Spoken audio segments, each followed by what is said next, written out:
Good morning, sir.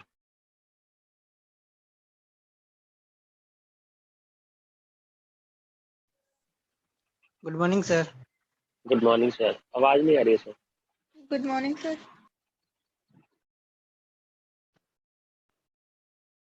Hello, sir. Good morning. आवाज आ रही है आप लोगों को? Yes, sir. Yes, sir. Yes अब सर। आ रही। ठीक है। ओके, तो लास्ट क्लास में हम लोग कैलोरीमेट्री डिस्कस कर रहे थे, है ना? Good morning sir. Good morning.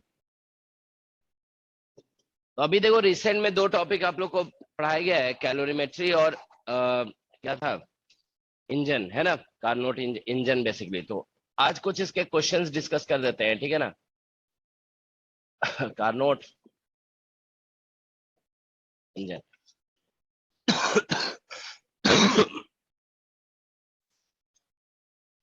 ठीक है, कौन सा क्वेश्चन बोल रहे थे तुम लोग? एक मिनट, क्वेश्चन निकाल लेते हैं, ठीक है?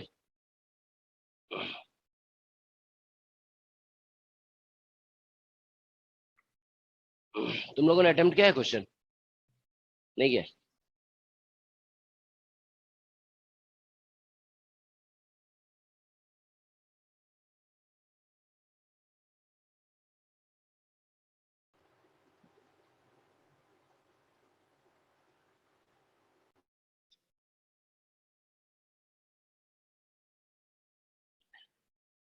हाँ, ये क्वेश्चन नंबर क्या था? 7, है ना? ठीक है। तो एक क्वेश्चन नंबर 7 कुछ स्टूडेंट पूछ रहे हैं, ठीक है? आप लोगों को भी कोई अगर क्वेश्चन पूछना होगा तो पूछ सकते हो, ठीक है? 7 से देखो स्टार्ट कर रहे हैं। क्वेश्चन नंबर 7, इसमें लिखा गया है the temperature of equal masses of 3 different liquids A, B and C are at 12, 19 and 28 degrees Celsius respectively. The temperature when A and B are mixed is 16 degrees and when B and C are mixed, ये 3 different liquids हैं, है ना? तो देखो हम मान लेते हैं ये 3 लिक्विड है, ये A है और ये B है और ये C है। तो इसको मिक्स, कैलोरीमेट्री के क्वेश्चंस जानते हो, हमको ऐसा लगता है कि वो बेसिकली किसी का बेसिक मैथमेटिक्स अगर क्लियर है ना तो कैलोरीमेट्री वगैरह क्वेश्चन, इनफैक्ट पूरे थर्मोडायनामिक्स के क्वेश्चन बेसिक मैथमेटिक्स अगर आप जानते हो ना, मतलब एडिशन, मल्टीप्लिकेशन, सब्ट्रैक्शन तो कर सकते हो। और एक मतलब एक बेसिक जो होता है ना, जैसे रीजनिंग वाले क्वेश्चन होते हैं कि अगर ऐसा होगा तो क्या होगा, उस तरह के क्वेश्चन आप कर लेते हो तो इसके क्वेश्चन भी आसानी से कर सकते हो। इसमें कोई ज्यादा डिफिकल्ट क्वेश्चन नहीं है। देखो इसकी स्पेसिफिक हीट S1 मान लो, इसकी S2 और इसकी स्पेसिफिक हीट S3, ठीक है ना? सभी की स्पेसिफिक हीट S1, S2 और S3 हम लोग एज्यूम कर रहे हैं, ठीक है ना? अब देखिए इसमें लिखा गया है, अच्छा टेम्परेचर स्टार्टिंग में दिया हुआ है, इसका टेम्परेचर 12 है, इसका टेम्परेचर है 19 और इसकी टेम्परेचर है 28, सभी डिग्री सेल्सियस में है, ठीक है? अब इसमें बोला जा रहा है कि A और B को मिक्स करते हो, अगर A प्लस B, A और B को मिक्स करेंगे तो इक्विलिब्रियम टेम्परेचर जो आ रहा है दैट इज 16 डिग्री सेल्सियस आ रहा है A और B को मिक्स करने से। Is that okay? और B और C को जब मिक्स कर रहे हैं, ठीक है ना, B प्लस C जब आप मिक्स कर रहे हैं तो इससे इक्विलिब्रियम टेम्परेचर जो आ रहा है, इक्विलिब्रियम टेम्परेचर B और C को एक मिक्स करने पे इक्विलिब्रियम टेम्परेचर कितना आ रहा है?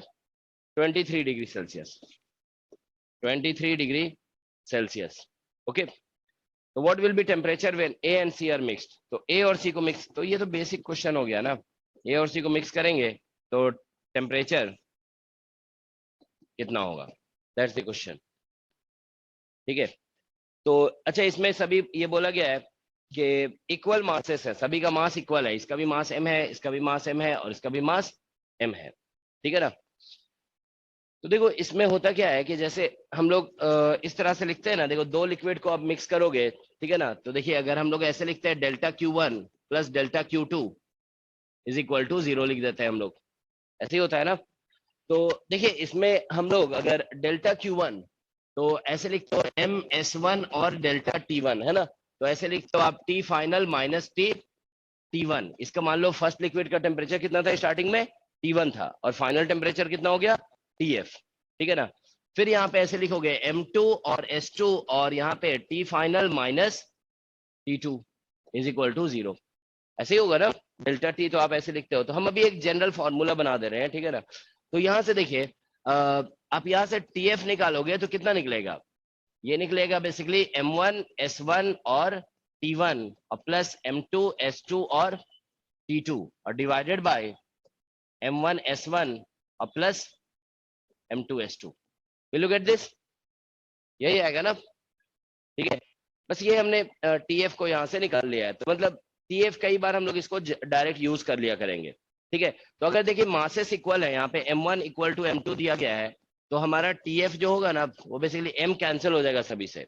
M1 equal to M2 equal to M अगर दिया गया है तो T will cancel out, sorry M will cancel out from all. तो ये S1 T1 और प्लस S2 T2 और divided by S1 plus S2 ये हो जाएगा। Is that okay? Mass will cancel out, is it okay? ठीक है। तो ऐसा तो ये फॉर्मूला हम लोग अब डायरेक्ट अप्लाई कर देंगे, ठीक है ना। तो देखो ए और ए और बी को मिक्स कर रहे हैं तो टेम्परेचर इसमें 16 दिया हुआ है। तो पहला देखो यहाँ पे ए और बी को मिक्स करे 16 दिया हुआ ना, 16 लिख दो। और यहाँ पे S1 और इसका टेम्परेचर ए का टेम्परेचर था 12 और प्लस बी का S2 और इंटू 19 और डिवाइडेड बाय यहाँ पे S1 प्लस S2 हो जाएगा।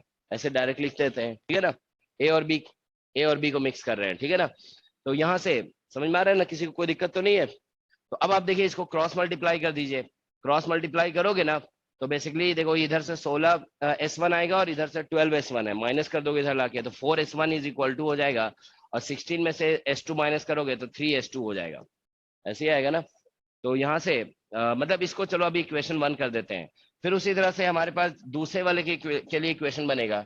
बी और सी को मिक्स कर रहे हैं तो 23 इज इक्वल टू, ठीक है ना। अब बी और सी को मिक्स कर रहे हो तो यहाँ पे बी का टेम्परेचर देखो दिया हुआ था 19 S2 और प्लस यहाँ पे इसका टेम्परेचर दिया हुआ था कितना 28 S3 और divided by S1 plus S2। फिर से समझ रहे हो, अब इस फॉर्मूले को हम डायरेक्ट यूज कर रहे हैं।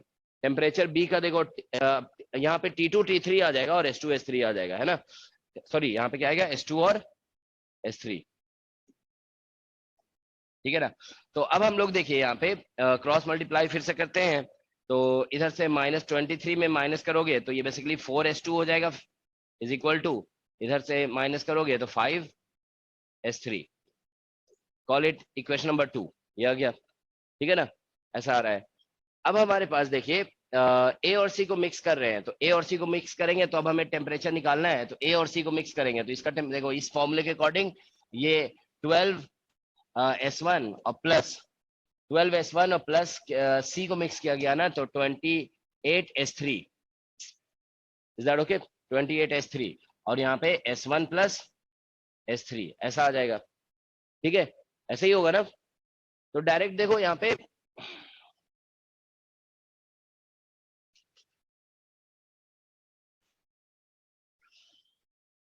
ठीक है। तो देखो हम लोग डायरेक्ट इसको यूज कर रहे हैं फिर से कि इसको मिक्स करोगे ना तो इस फॉर्मूले को लगा दिया हमने, ठीक है।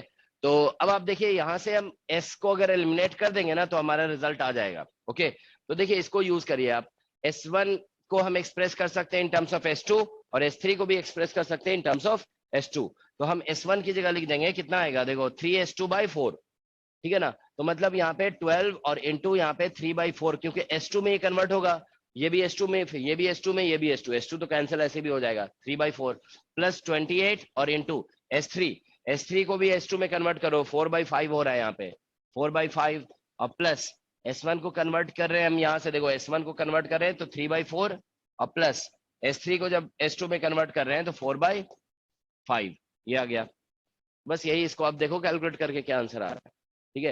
एक बार जा कैलकुलेशन कर लो। यहाँ तो कैंसिल हो रहा है 4 12 है ना। तो 9 और प्लस ये जो है ना बेसिकली सर 5/4 होगा ना सर? यहाँ पे 5/4 S3 निकाल रहे हैं ना, S3 4/5 S3 का वैल्यू पुट कर रहे हैं ना, S3 4/5 ही तो है। ऑलराइट, तो ये बस देखो जरा इसको क्विकली कैलकुलेट कर लो, ठीक है। देखो कितना आ रहा है, कैलकुलेटर यूज कर लो, ठीक है। तो ये बेसिकली आपका हो जाएगा एलसीएम अगर हम कितना आ रहा है 20.26 डिग्री सेल्सियस 20.26 डिग्री सेल्सियस इतना आ रहा है। तो ये फाइनल टेम्परेचर हो गया। तो इतना आंसर है क्या दिया हुआ देखो जरा।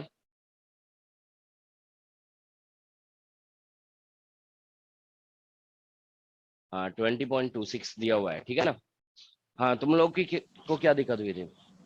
सर इसका थर्ड बताना।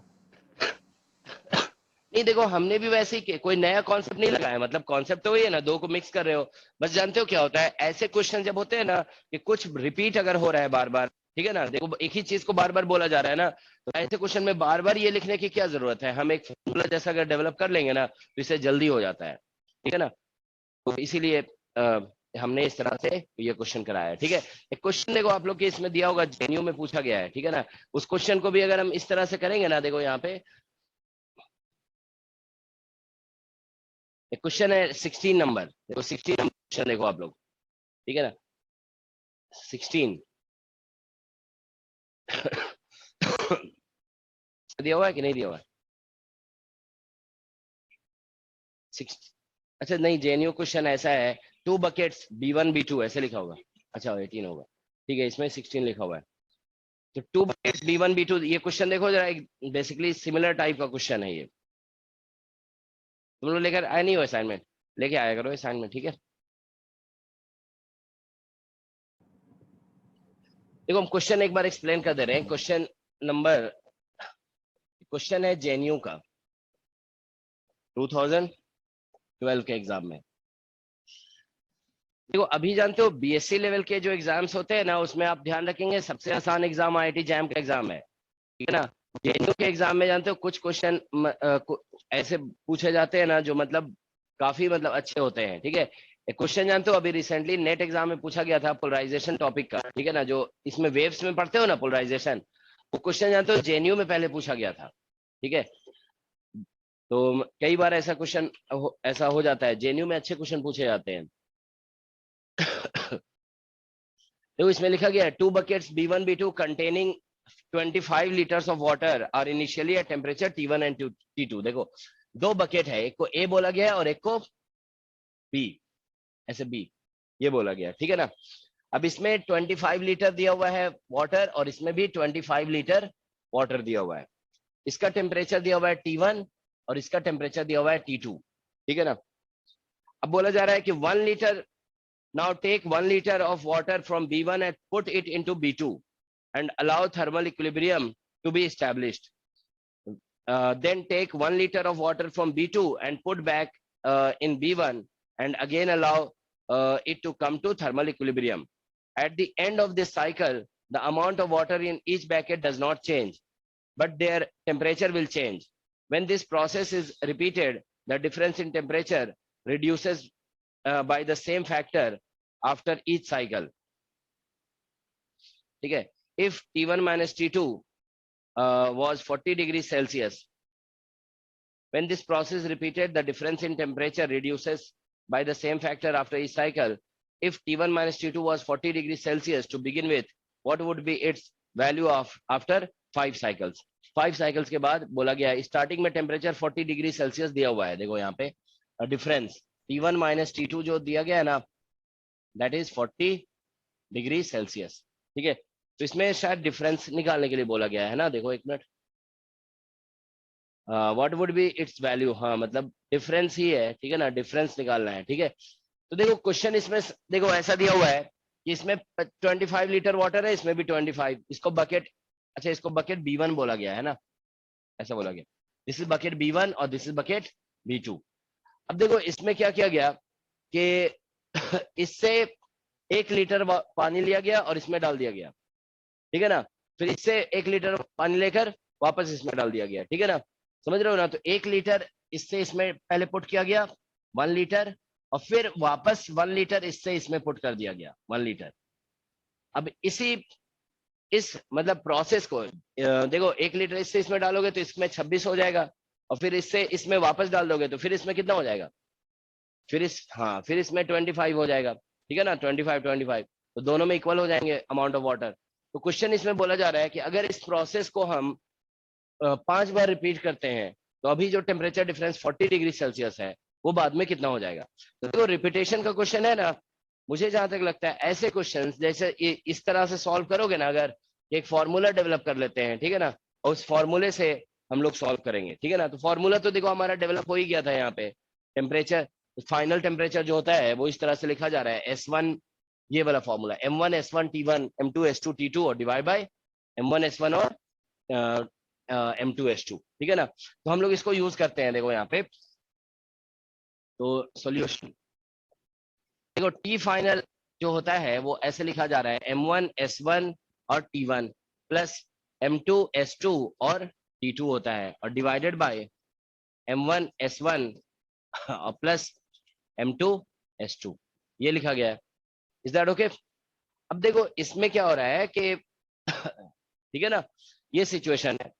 तो देखिए इस now what is happening is, starting में देखिए मिक्सिंग कितना कितना का हो रहा है, 25-25 का हो रहा है या मिक्सिंग नहीं, इससे कितना लीटर इसमें पुट किया गया 1, तो 1 लीटर और कितना मिक्स हो रहा है 25 लीटर, मतलब बकेट B1 का 1 लीटर है और इसका कितना है 25 लीटर, ठीक है ना। तो मिक्सिंग ध्यान रखोगे, यहाँ पे मिक्सिंग ऑफ हो रहा है ऑफ 1 लीटर एंड 25 लीटर, ऐसा हो रहा है 1 लीटर और 25 लीटर का मिक्सिंग हो रहा है, ठीक है ना। ऑलराइट, तो देखो यहाँ से टी फाइनल निकालोगे ना, तो ये मास को हम डेंसिटी इनटू वॉल्यूम लिख सकते हैं। अच्छा, दोनों में वाटर है, ये भी वाटर है और ये भी वाटर है, मतलब सेम लिक्विड है, तो इसीलिए S1 will be equal to S2, ठीक है ना। S1 S2 इक्वल होगा और दोनों की डेंसिटी भी इक्वल होगी, ρ1 will be equal to ρ2। Is that okay? तो इसीलिए मास को जब ऐसे लिखोगे ना, mass is equal to volume into density, तो डेंसिटी सभी से कैंसिल हो जाएगा, स्पेसिफिक हीट भी सभी से कैंसिल हो जाएगा, ठीक है ना। तो बचेगा देखो टी फाइनल के फॉर्मूले में ऐसे बचेगा V1 T1 और प्लस V2 T2 और डिवाइडेड बाय यहाँ पे V1 प्लस V2, ये वॉल्यूम में कन्वर्ट हो जाएगा क्योंकि डेंसिटी वाटर है ना, दोनों की डेंसिटी सेम है, समझ में आया ना। मास को हम इसमें एक्सप्रेस करेंगे वॉल्यूम इनटू डेंसिटी, ऑलराइट, ठीक है। तो अल्टीमेटली ये होगा। तो अब देखो यहाँ से टी फाइनल पहले हम निकालते हैं, ठीक है। मतलब अभी देखो 1 लीटर ऑफ B1 और प्लस 25 लीटर ऑफ B2, ये मिक्स कर रहे हैं हम लोग, ऐसा है। अच्छा, इसमें ऐसे ही बोला गया था ना, कहीं उल्टा तो हम नहीं कर रहे हैं। देखो इसमें लिखा गया है 1 लीटर फ्रॉम B1, हाँ, इज पुट इनटू, ठीक है। तो 1 लीटर ऑफ B1, तो देखो यहाँ पे मतलब टेम्परेचर T1 वाले में 1 लिखना पड़ेगा और ये T1 हो जाएगा, प्लस 25 इंटू T2 और डिवाइडेड बाय यहाँ पे 1 प्लस 25, तो ये फॉर्मूला बन रहा है। Is it okay? तो ये ठीक है ना, तो ये टी फाइनल हो गया। तो अब देखिए सिचुएशन ऐसा होगा, यहाँ पे ऐसा होगा, तो ये B1 हो गया और ये B2 हो गया, ठीक है ना। अब देखिए B1 में कितना कितना लीटर है, अब यहाँ पे इसमें 24 लीटर हो गया और इसमें 26 लीटर होगा, ठीक है ना, 26 लीटर। तो हम अब इससे वापस इसमें पुट कर रहे हैं 1 लीटर। देखो हमने मतलब अभी जो यहाँ पे लिखा गया ना, वो बेसिकली मिक्स ऐसा है, ये B1 था और ये B2 था, हम इससे अभी इसमें 1 लीटर पुट किए, ठीक है ना। तो इसका 25, इसमें 25 और इसका 1 लीटर मिक्स हो रहा है, ठीक है ना, 25 लीटर। ऑल राइट, तो अब हम देखो मिक्स करने जा रहे हैं इसे, तो अब इसको टी फाइनल डैश बोल दो मान लो, ठीक है ना। फिर से अब इन दोनों को मिक्स करेंगे तो अब मिक्सिंग किसका किसका हो रहा है 25, मतलब यहाँ पे हो रहा है 24 लीटर प्लस 1 लीटर, इसका मिक्सिंग हो रहा है ना, 24 में 1 इससे मिक्स हो रहा है। तो इसीलिए अब देखो ऐसा होगा कि अच्छा इससे तो देखो इसका टेम्परेचर अब कितना हो चुका है, देखो हम लोगों ने ऐसा किया था ना कि इससे इसका टेम्परेचर स्टार्टिंग में T1 था, इसको T2 था, इसमें T2 था, हमने इससे इसमें पुट किया, देखो यहाँ पे ऐसा था T1 था और ये T2 था, लेकिन जब इससे इसमें पुट कर दोगे तो अब इसका टेम्परेचर हो गया TF, ठीक है ना, क्योंकि इक्विलिब्रियम ये TF जो निकला वो अब इसका टेम्परेचर हो चुका है, ठीक है ना, लेकिन इसका टेम्परेचर कितना है T1 ही है। तो अब देखो यहाँ पे TF डैश, अब फिर इससे वापस डालोगे ना तो ऐसे निकलेगा T1 इंटू 24 इस फॉर्मूले के अकॉर्डिंग, ठीक है ना, T1 इंटू 24 प्लस अब इससे 1 लीटर डाल रहे हो ना इसमें, तो 1 इंटू और TF लिखना पड़ेगा, ये जो TF हमने निकाला है क्योंकि इसका टेम्परेचर अब TF हो चुका है, ठीक है ना, और डिवाइडेड बाय, ठीक है ना, 1 प्लस 24 और 1 को मिक्स हो रहा है कर रहे हैं। Is that okay? तो अब देखिए यहाँ से T1 इंटू, ठीक है, T1 इंटू 24 हो गया और प्लस TF का वैल्यू पुट करेंगे, तो TF ये निकला हुआ था T1 प्लस 25 T2 और डिवाइड बाय 26, ठीक है, और डिवाइडेड बाय 25। तो एक साइकिल कंप्लीट होने पे TF डैश इतना आ रहा है। Is that okay? तो यहां से देखिए, ये थोड़ा कुछ कैलकुलेशन करके देखो जरा, कुछ निकल रहा है इससे। तो यहां से देखो, अगर हम एलसीएम लेंगे ना, तो 24 इंटू 26 आ जाएगा, ठीक है ना। तो ये मतलब देख लो ऐड करके क्या निकल रहा है। T1 इंटू ये निकल गया 24 इंटू 26 और प्लस 1, ऐसा है, ठीक है ना, यहाँ से, और प्लस 25 T2 और डिवाइडेड बाय 25, ठीक है ना, ये निकल गया, ठीक है ना। तो हम, 26 भी आएगा। हाँ नीचे 26 भी आएगा, ठीक है, ये आ गया। तो अब हमें एक मिनट, तो देखो टेम्परेचर डिफरेंस निकालते हैं, इसको डेल्टा T1 बोल देते हैं, मतलब एक साइकिल के बाद टेम्परेचर डिफरेंस। तो देखो अब जानते हो, मतलब इससे इसमें मिक्स कर दिया गया, तो अब सिचुएशन हमारे पास ऐसा है, देखो ये बकेट B1 है और ये बकेट B2 है, इसका टेम्परेचर हो गया TF डैश और इसका टेम्परेचर हो गया TF, ऐसा ही है ना, ठीक है। तो अब हम टेम्परेचर डिफरेंस निकालेंगे ना, तो ये निकलेगा TF डैश माइनस TF, ठीक है ना, जो भी इसका मॉडुलस, मॉडुलस ही तो दिया हुआ है, तो ये निकालना पड़ेगा। तो TF डैश हमारा निकल गया है, देखो T1 इंटू 24 इंटू 26 और प्लस 1 और प्लस 25 T2 और डिवाइडेड बाय 25 इंटू 26 और माइनस TF जो हमारा निकला हुआ था, TF पहले निकाले थे ना, TF कितना था, ये था हमारा T1 प्लस 25 T2 और डिवाइडेड बाय 26। देखते हो कभी कभी एग्जाम में कॉम्प्लिकेटेड क्वेश्चन भी आ जाता है, लेकिन हाँ ये ध्यान रखो, एक बार कंप्लीट करेंगे ना हम लोग ये साइकिल, उसके बाद आंसर आ ही जाएगा, ठीक है ना, you will get the answer.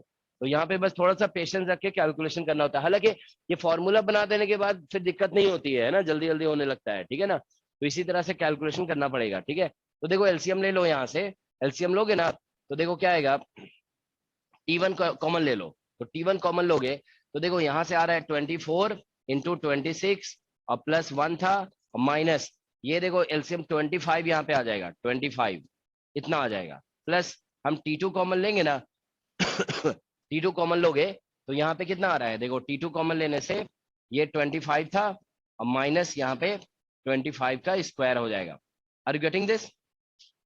एक बार चेक कर लोगे, ठीक है ना, जो भी आ रहा है। तो ये 25 इंटू 26 हो गया, तो ये हमारा डेल्टा T निकल रहा है आफ्टर फर्स्ट कंप्लीट साइकिल, ठीक है ना।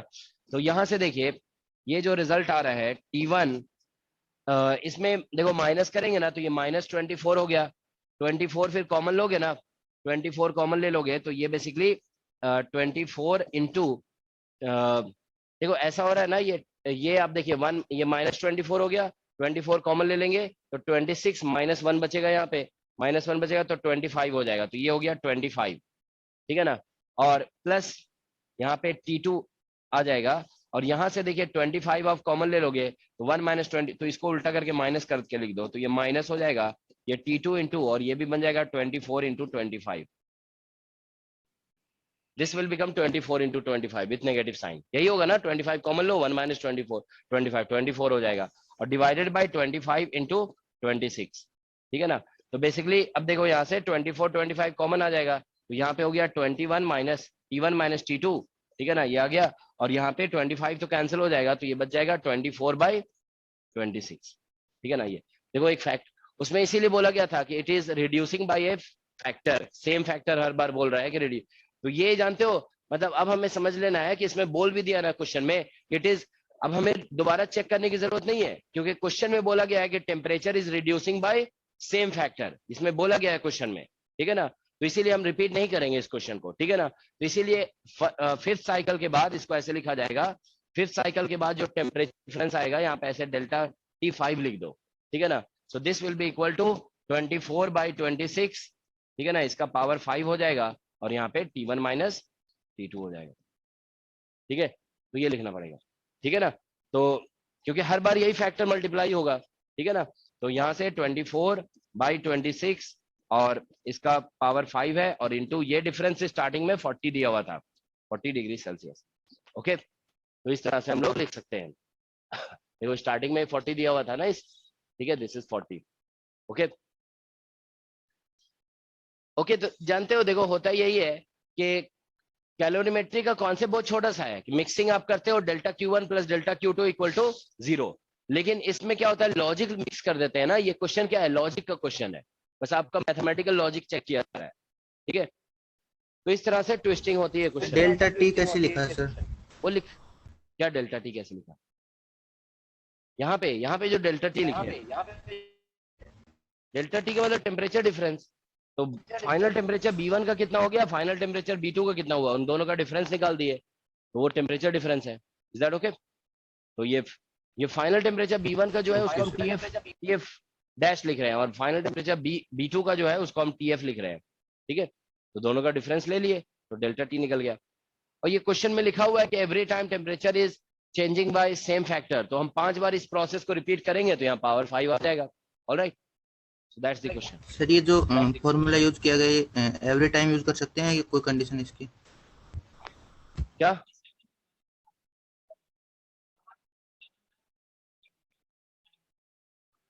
एक मिनट देखें जरा,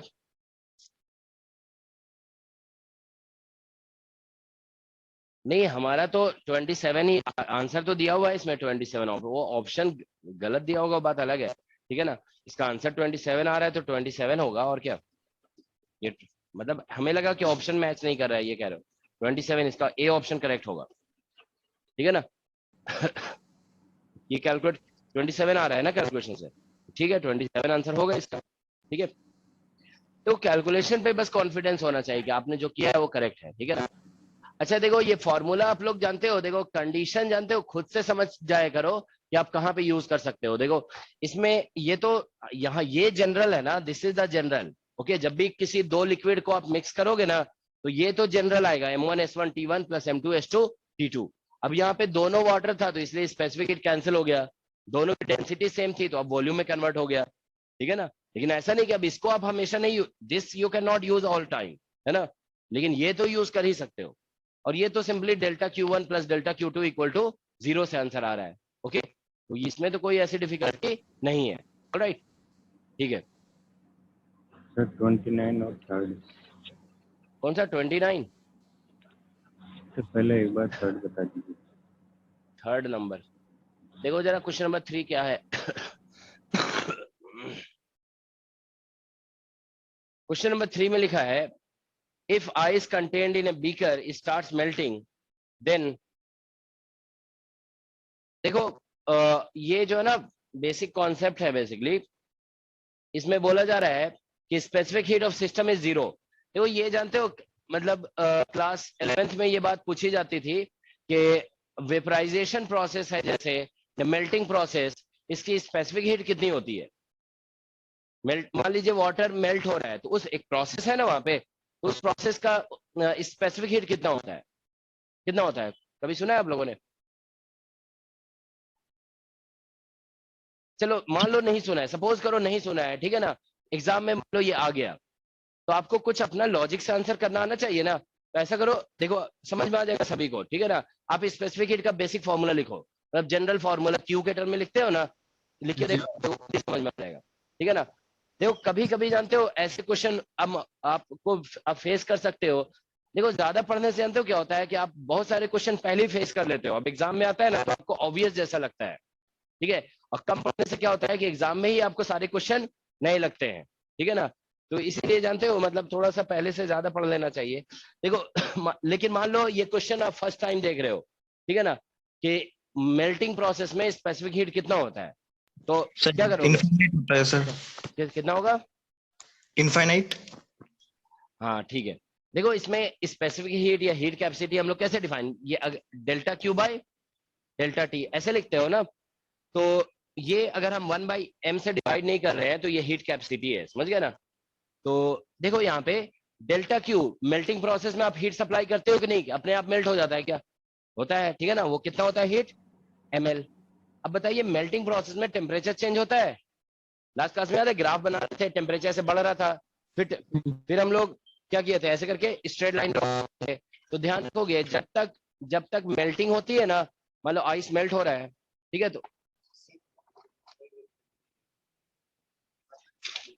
तो मेल्टिंग ठीक है ना, मेल्टिंग जब तक हो रहा होता है उसमें टेम्परेचर चेंज नहीं होता है, ठीक है ना। और उसी तरह से जब वाटर वेपर में कन्वर्ट हो रहा होता है ना, जब तक फुली कन्वर्ट नहीं हो जाता है उस टाइम तक टेम्परेचर चेंज नहीं होता है, ठीक है ना।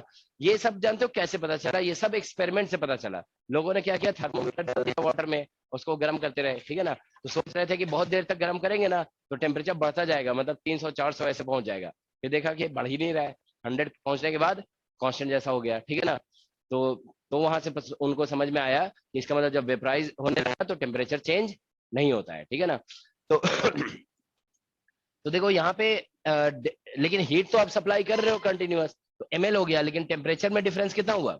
0, तो ये इंफिनिटी हो जाएगा, ठीक है ना। तो ध्यान रखो कि मेल्टिंग प्रोसेस या वेपराइजेशन प्रोसेस में स्पेसिफिक हीट इंफिनिटी होता है, ठीक है ना। तो यहाँ पे देखो एक क्वेश्चन जो पूछ रहे हो ना, क्वेश्चन क्या है, बोला जा रहा है specific heat, sorry, if ice contained in a beaker, ठीक है ना, ice contained in a beaker starts melting then, ठीक है ना। तो आइस जो है मेल्ट होने लगा तो क्या होगा? Specific heat of system is 0। और इंटरनल, तो ऐसा जरूरी नहीं है, क्योंकि आइस देखो मान लो 0 डिग्री सेल्सियस पे होगा, ठीक है ना, 0 डिग्री सेल्सियस पे होगा, उसमें हीट सप्लाई किया गया तो क्या होगा? मेल्ट तो होगा ही, ठीक है ना। तो उसके बाद internal energy of system remains constant, entropy of system remains constant, temperature. देखो इसमें क्या होगा, आप ऐसे सोचो कि ये मेल्टिंग प्रोसेस एक स्पॉन्टेनियस प्रोसेस है। हम बताए थे कि कोई भी स्पॉन्टेनियस प्रोसेस जो होता है उसमें एंट्रोपी आइसोलेटेड सिस्टम का क्या होता है? इंक्रीज करता है, डिक्रीज करता है या कांस्टेंट रहता है? क्या होता है? Second law of thermodynamics, isolated system का स्पॉन्टेनियस प्रोसेस में एंट्रोपी क्या होता है? इंक्रीज होता है ना, इट इंक्रीजेस, वो हमेशा बढ़ता है, ठीक है ना। तो देखो ये एक स्पॉन्टेनियस प्रोसेस हो रहा है कि वाटर बीकर में आइस रखा हुआ है, मेल्ट होने लगा, ये ऑटोमेटिक प्रोसेस है, इसको स्पॉन्टेनियस बोलते हैं। तो इसमें एंट्रोपी तो बढ़ेगा ही, ठीक है ना। तो इसमें पहला वाला ऑप्शन लिखा हुआ है कि specific heat of system is 0, नहीं, वो मेल्टिंग प्रोसेस में स्पेसिफिक हीट इनफाइनाइट होता है, तो ये गलत है। अब बोला गया entropy of system remains constant, ऐसा नहीं हो सकता, एंट्रोपी तो बढ़ेगा ही, ठीक है ना। अब इसमें लिखा गया टेम्परेचर रिमेन्स कांस्टेंट, तो मेल्टिंग प्रोसेस में टेम्परेचर कांस्टेंट रह सकता है, टेम्परेचर कैन रिमेन कांस्टेंट, ठीक है ना। और अब इसमें नेक्स्ट लिखा गया है एक ऑप्शन और है, internal energy of system remains constant, तो इंटरनल एनर्जी सिस्टम का जो है वो कांस्टेंट रह रहा है, ठीक है। तो देखो इसमें जो है ना बेसिकली इंटरनल मतलब इसमें करेक्ट ऑप्शन कौन सा लग रहा है? देखो मेल्टिंग प्रोसेस में जैसे हम लोग बोलते हैं ना टेम्परेचर में कांस्टेंट, मेल्टिंग प्रोसेस में टेम्परेचर चेंज नहीं होता है, ठीक है ना, तो टेम्परेचर रिमेन्स कांस्टेंट हम लोग बोल सकते हैं, ठीक है ना। अच्छा, लेकिन इसमें ये बोला जा रहा है ice contained in a beaker starts melting, थोड़ा सा मतलब क्लैरिटी नहीं है क्वेश्चन में कि इसमें बोला जा रहा है सिस्टम, देखो जैसे यहाँ पे ऐसा है कि ये बीकर है और ये मान लो आइस है। अब देखो बीकर है ये बीकर, अब मान लीजिए आइस मेल्ट हो रहा है, तो इसमें बताइए आप कि क्या बोलते हैं, हीट इसको कहां से मिल रहा होगा? आइस मेल्ट हो रहा है तो हीट कहां से आ रहा है?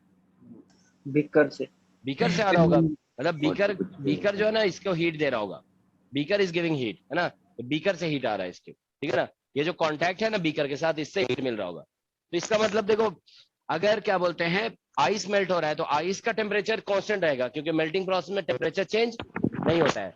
लेकिन बीकर से हीट आ रहा है तो बीकर तो हीट लूज कर रहा है, तो वो तो मेल्ट नहीं हो रहा है ना, तो बीकर का टेम्परेचर क्या होगा?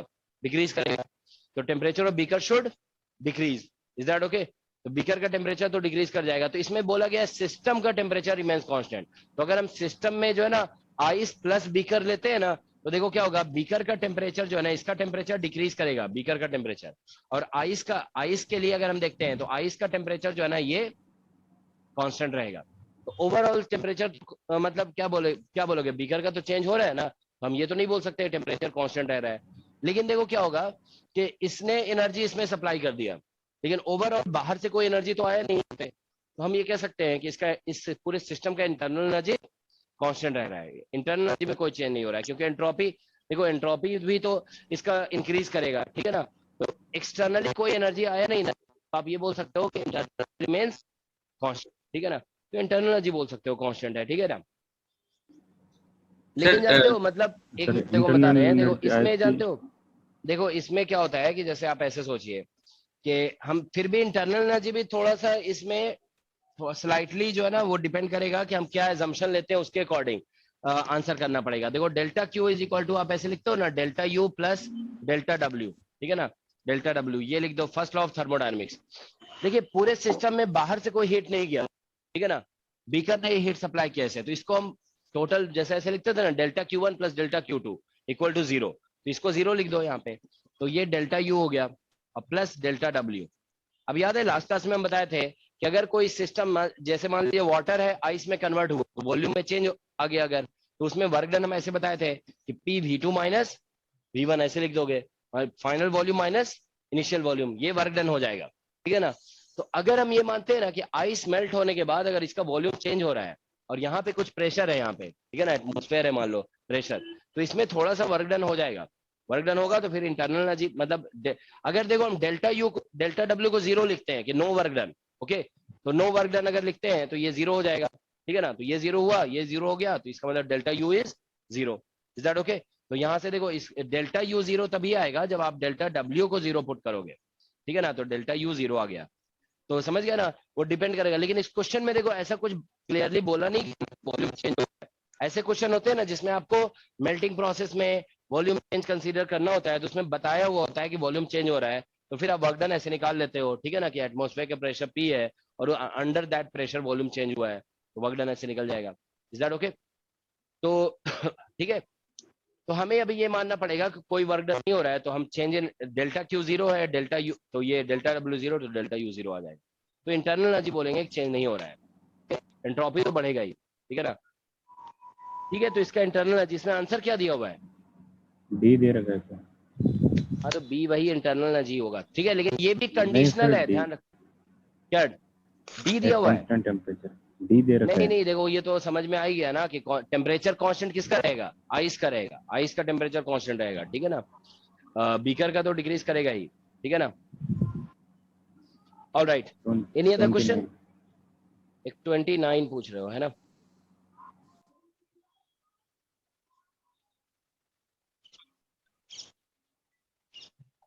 सिस्टम की बात हो रही है, देखो सिस्टम,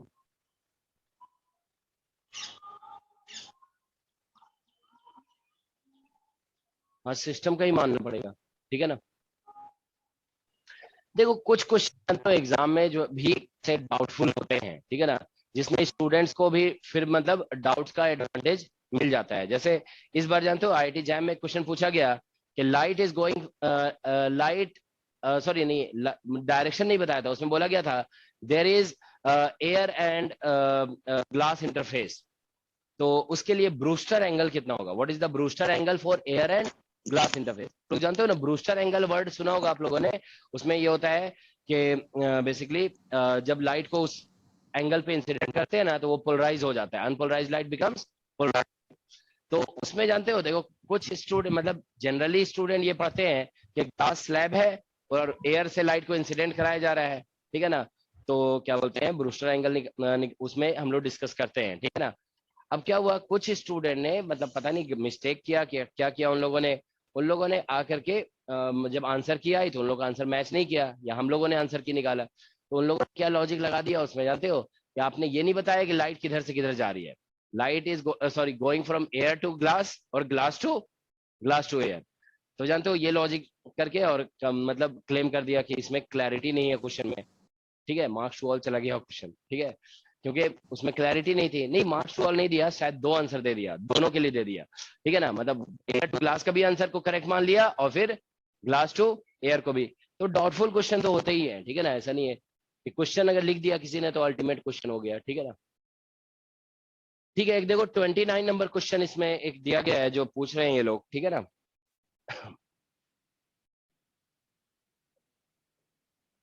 क्वेश्चन नंबर 29 है, तो क्वेश्चन ये लिखा गया है, two thermally isolated identical system have heat capacity.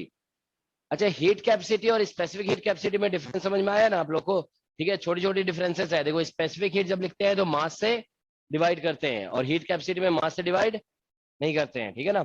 Alright, तो हीट कैपेसिटी दिया हुआ है इसका, देखो C is equal to A T to the power N। So two thermally isolated identical system have heat capacities, ये दिया हुआ है तुम लोग के इसमें? हाँ, कितना नंबर है? 29 ही है, ठीक है ठीक है। तो हीट कैपेसिटी ये दिया हुआ है where A is positive, ठीक है। Initially one system is at temperature 300 and the other at 400. The system are now then brought in contact in thermal contact and are allowed to reach thermal equilibrium. If final temperature is 357 Kelvin, then the value. तो ये question तो basic है ना, देखो यहाँ पे मतलब दो सिस्टम है, मान लो इसको हम A बोल देते हैं और इसको B बोल देते हैं, ठीक है ना, A एंड B, ठीक है। तो दोनों का हीट कैपेसिटी इतना ही दिया हुआ है, इसका एक का टेम्परेचर 300 केल्विन है और दूसरे का टेम्परेचर 400 केल्विन है, ठीक है ना।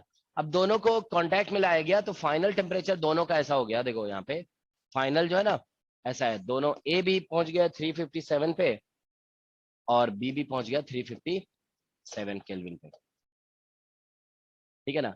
ये ए है और ये बी है, ठीक है, ये फाइनल है। तो इसमें एन का वैल्यू निकालने के लिए बोला गया है, ठीक है ना, एन इक्वल टू 1, ठीक है। तो देखो ये कैलोरीमेट्री का बेसिक क्वेश्चन है, दोनों आपस में हीट एक्सचेंज करेंगे, ठीक है ना। तो हम ऐसे लिख देंगे यहाँ पे, ठीक है ना, एक मिनट इसको हटा देते हैं, ठीक है। देखो इसमें बस ऐसे लिख देना होगा delta Q1 plus delta Q2 should be equal to 0, ठीक है ना, क्योंकि जितना हीट, देखो ये इसका टेम्परेचर कम था तो ये हीट एब्जॉर्ब करेगा, तो इसके लिए हीट एब्जॉर्ब को पॉजिटिव लिखते हैं और ये हीट रिजेक्ट कर रहा है, इसका हीट को नेगेटिव लिखा जाएगा। तो दोनों का सम करोगे तो 0 तो आएगा ही, है ना, साइन कन्वेंशन, ठीक है ना।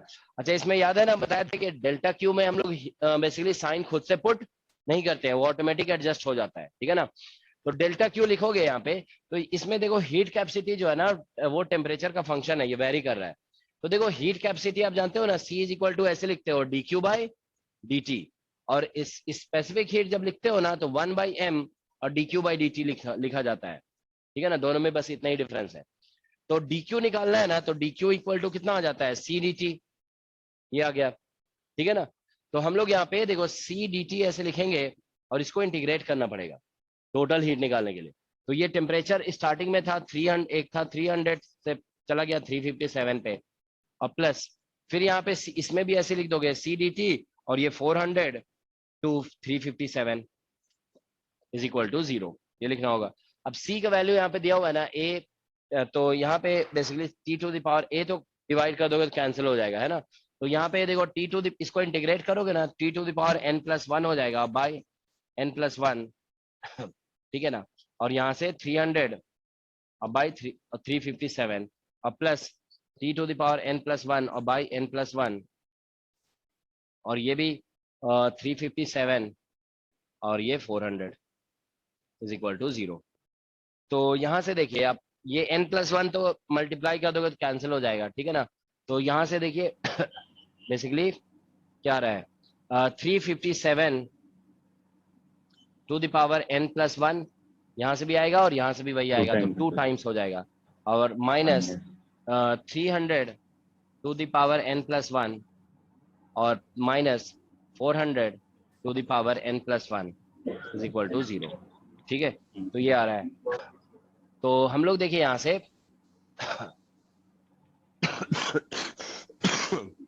ठीक है, तो हमें n+1 का वैल्यू निकालना है, okay, we have to find the value. देखते हैं एक मिनट, शायद कुछ 357 टू द पावर n+1 और इंटू 2 है is equal to 300 to the power n+1 और plus 400 to the power n+1, ठीक है, ये ऐसा आ गया है, ठीक है ना। तो अब हमें मैथमेटिक्स लगाकर किसी तरह से इसको निकालना पड़ेगा, ठीक है ना। अब सर आंसर 2 दे रखा है इनका वैल्यू, मैंने 2 लगा कि क्या सेटिस्फाई नहीं कर रहा इक्वेशन। क्या कह रहे हो, आंसर कितना दे रखा है? मतलब ये इक्वेशन आई, फिर मैंने n इक्वल टू 2 लगा के देखा, सेटिस्फाई नहीं कर रहा इक्वेशन, और आंसर 2 दिया हुआ है। हाँ अच्छा वो एक स्टूडेंट कह रहा है कि हम n इक्वल टू आंसर 2 दिया हुआ है, मतलब इसको सॉल्व करना है, बस इससे क्या निकलेगा, n का वैल्यू निकलेगा। वो कह रहा है कि n इक्वल टू 2 दिया हुआ है लेकिन ये सेटिस्फाई नहीं हो रहा है n इक्वल टू 2 के लिए, तो नहीं सेटिस्फाई हो रहा था, हम क्या करें, ठीक है। क्वेश्चन तो सॉल्व ऐसे ही होगा, समझ गए ना। क्वेश्चन में कोई प्रॉब्लम नहीं है, क्वेश्चन तो ऐसे ही यहाँ सॉल्व तक होगा, आ ठीक है? गया था सर। इसी तरह का एक क्वेश्चन और दिया हुआ है आप लोग के असाइनमेंट में, है ना, आईटी जैम में पूछा। ये सॉल्व करना थोड़ा 27 मुश्किल है लग सर, रहा वो है। जेम का कैसे? क्वेश्चन है। नहीं, लॉग लेने से भी कैसे सॉल्व होगा? लॉग से भी नहीं होगा ये। हाँ, सारे कैसे आएंगे? इसको पूरा का लॉग आ जाएगा ना तुम्हारा, है ना? लॉग ये तो एलएन के अंदर ही आ जाएगा, ये सारा एलएन से सॉल्व नहीं होगा ये। किसी को समझ में आ रहा है कैसे सॉल्व होगा ये? क्या नहीं सॉल्व होगा ये? 0 से 5 तक दे रखा है। इसमें देखो कुछ वैल्यू, अच्छा इसमें देखो, इसमें ये जो है ना, पता नहीं कहाँ से आया क्वेश्चन, इसमें कुछ लिखा हुआ नहीं है। इसमें बोला जा रहा है N is some integer that lies between 0 and 5, assume that 0 and 5 के बीच में बोला गया है लाई कर रहा है, तो 0 में आएगा क्या? 0 में तो नहीं है, 7 0 में तो नहीं आएगा, ठीक है ना? 700 मतलब नहीं, ये तो 0 में कितना 700 हो जाएगा, है ना? और इधर तो नहीं आ रहा है, ठीक है? सर अप्रोक्सीमेटली आ रहा है सर 2 पैसे डाले हुए। अच्छा, टू अप्रोक्सीमेटली आ रहा है, तो एक बार करके देख लो। यहाँ पे 2 पुट करेंगे तो 3 आ जाएगा। तो देखो, इसको एलएचएस निकालो जरा 2 पुट करके, और आरएचएस निकाल लो, देख लो क्या आ रहा है। ये सॉल्व नहीं हो पाएगा हमको लगता है, I don't think you can solve it. Okay, LN तो ले ही सकते हो, लेकिन फायदा क्या होगा? सर आई थिंक उसलिए जो अरे एंटेड एक मिनट रुको, आप देखो, मान लो ऐसे लिख देते हैं हम, 2 to the power n is equal to a to the, मान लो ऐसे लिखा हुआ है a to the power n और plus b to the power n, ऐसे लिखा हुआ है मान लो। तो हम ln लेंगे तो क्या आएगा यहाँ पे? n और ln 2 ऐसा हो जाएगा ना, इज इक्वल टू ln और a to the power n और plus b to the power n, ऐसा होगा ना? अब आगे क्या करोगे? ठीक है ना? तो ये बनेगा नहीं, ठीक है? इसको जानते हो, सॉल्व ऐसे ही करना पड़ेगा, ठीक है? मतलब क्या करना होगा, देखो, put give different values of n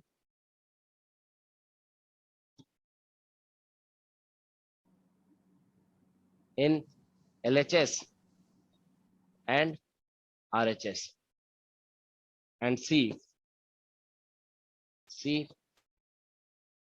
for which n this equation is satisfied। ठीक है ना? तो आपको ये चेक करना पड़ेगा कि कौन से n के लिए इक्वेशन सेटिस्फाई हो रहा है, ठीक है ना? ऐसे नियर अबाउट आ रहा है सर। 2 से सेटिस्फाई हो रहा है।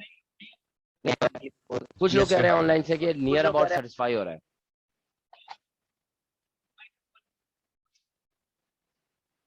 -1414 तो बहुत ज्यादा ही हो गया है ना?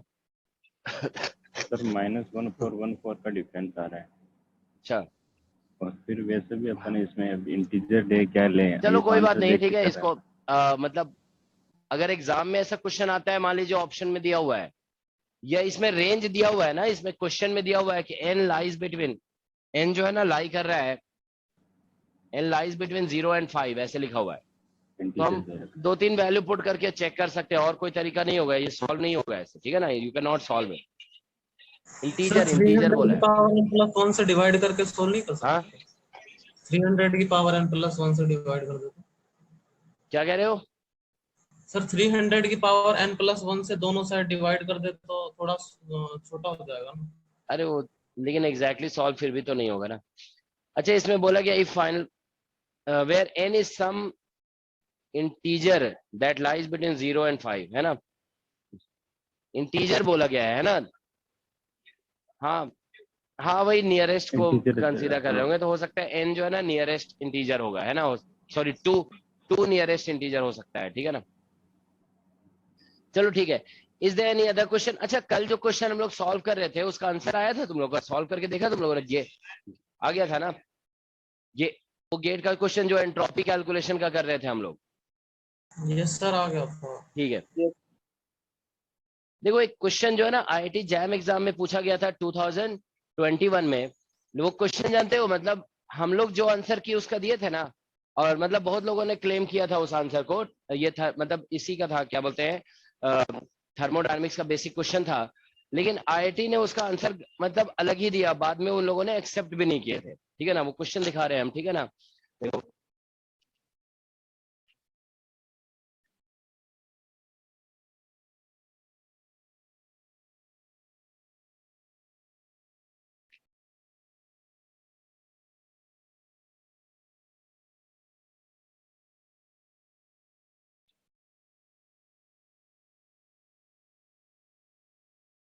21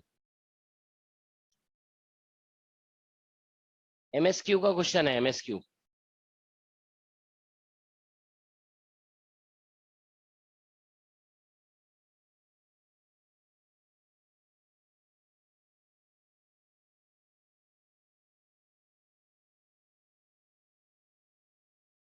हाँ देखो, कार्नोट इंजन का ही शायद कुछ, पता नहीं। ये क्वेश्चन 36 है शायद। देखो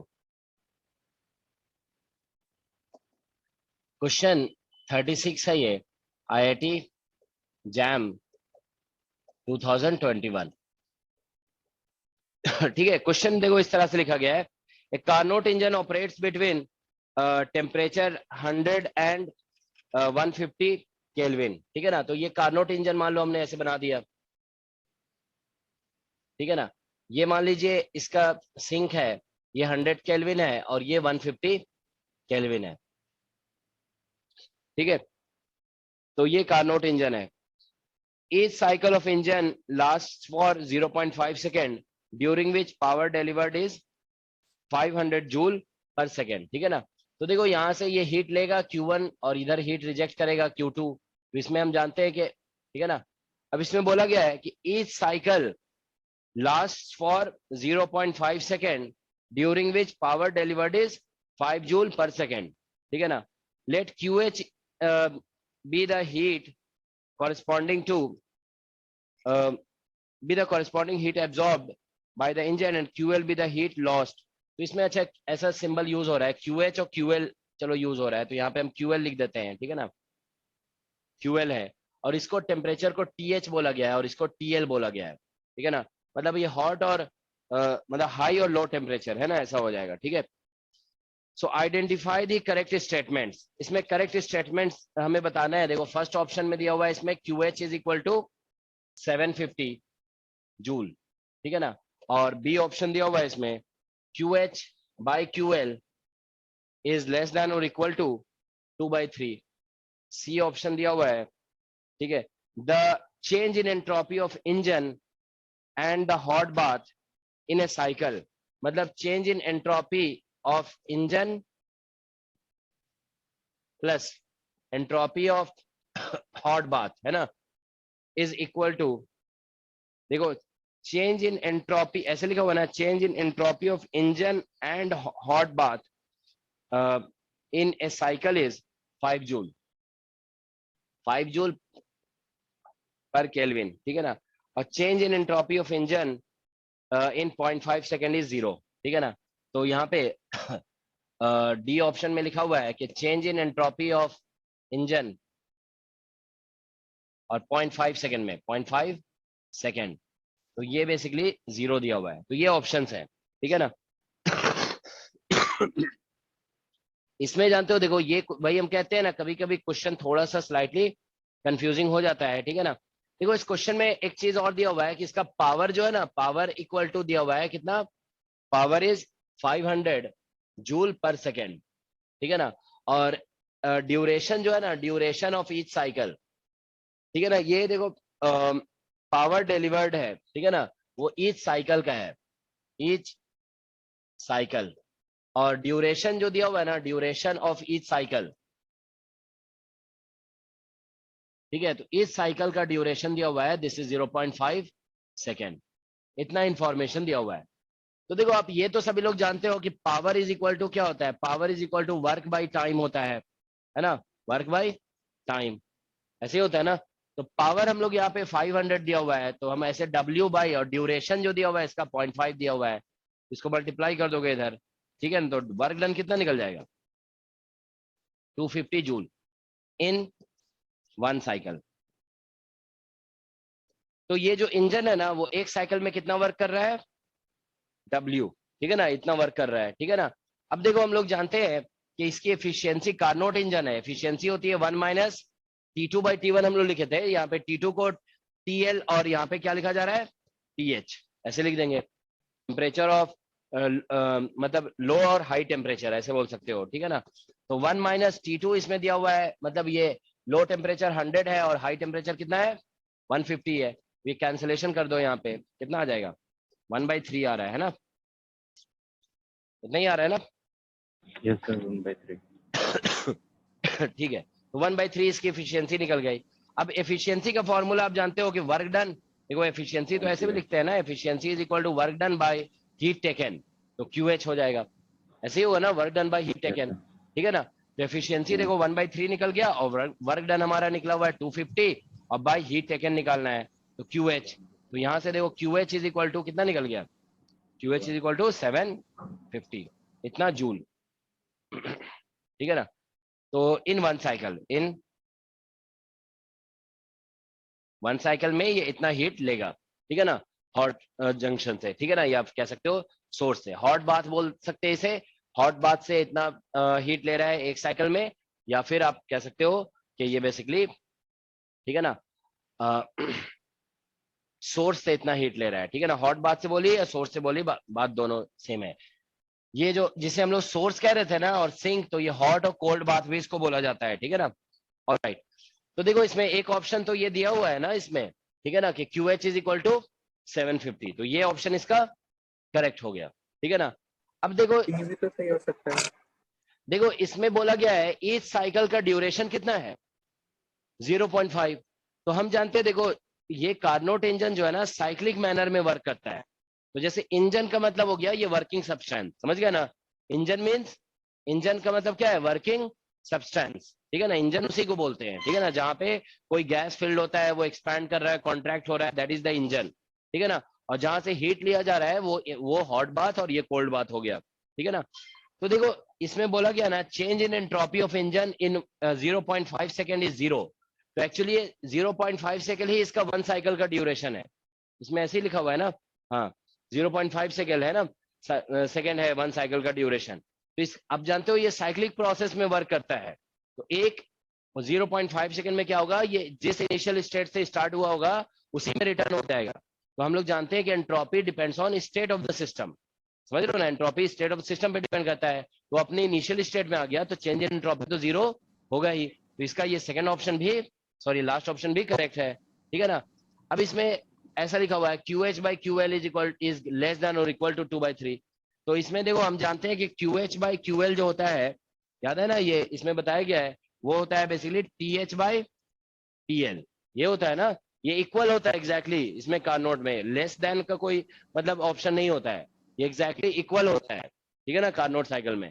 तो TH हमारा दिया हुआ है 150 और ये दिया हुआ है 100, इसको कैंसिलेशन कर दोगे तो ये आ जाएगा 3/2, तो ये QH by QL जो है ना यहाँ पे वो एक्चुअली 3/2 है, ठीक है, वो लेस देन और इक्वल टू की तो बात ही नहीं है यहाँ पे, ठीक है, तो ऐसे भी यहाँ पे 2/3 दिया हुआ है ना, ये कितना आ रहा है 3/2 आ रहा है, तो ये तो ऐसे भी गलत हो गया, ठीक है ना, तो दिस ऑप्शन इज रॉन्ग। तो देखो इन सभी ऑप्शन में कोई प्रॉब्लम नहीं है, ठीक है ना, प्रॉब्लम थी बस सी वाले ऑप्शन में, ठीक है ना। तो सी ऑप्शन देखो इसमें क्या बोला गया है कि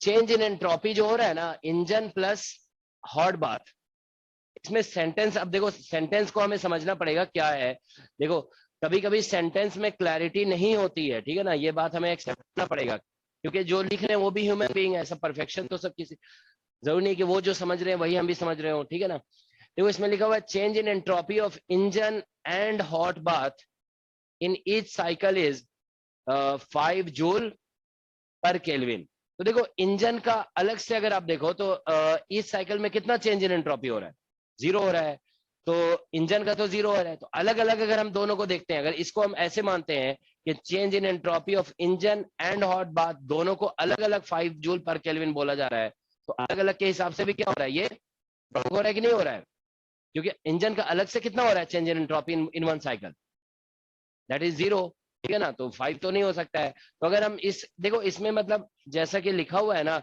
इससे कुछ स्टूडेंट ये सोच सकते हैं कि इसमें सम करके नहीं निकालना है, इसको क्या करना है, अलग से इंजन का निकालना है और अलग से हॉट बाथ का निकालना है, तो हम ये बोल रहे हैं कि अगर अलग अलग भी निकालोगे तो उस लॉजिक से भी दोनों का, इसका तो अलग से कितना हो रहा है, 0 हो रहा है, ठीक है ना। अब कुछ स्टूडेंट सोच सकते हैं कि इंजन एंड हॉट बाथ बोला गया है तो हो सकता है ऐड करके बोला गया हो, तो वही हम ऐड करके यहाँ पे लिख दिए हैं कि ये, ठीक है ना, तो इसमें सेंटेंस में लिखा हुआ है ना, हमने ऐड करके यहाँ लिखा है, तो देखो हमने तो ये देखा है कि डेल्टा एस इंजन जो है, ठीक है ना, that is equal to 0 in one cycle, ठीक है।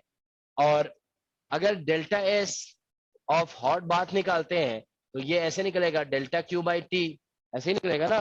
तो डेल्टा क्यू, देखो हॉट बाथ से हम लोग हीट क्या कर रहे हैं, एक्सट्रैक्ट कर रहे हैं। तो आपको पता है कि हीट एक्सट्रैक्टेड को हम लोग नेगेटिव लिखते हैं, नेगेटिव लिखते हैं ना, तो यहाँ पे माइनस लिखना पड़ेगा। और QH कितना निकला था हमारा, व्हाट वाज QH, 750, ठीक है ना। तो 750 लिखेंगे और डिवाइडेड बाय टेम्परेचर कितना है, टेम्परेचर इसका हॉट बाथ का 150 है, तो ये कैंसिल हो जाएगा, ठीक है ना। तो ये -5, ठीक है ना। तो ये जूल पर केल्विन।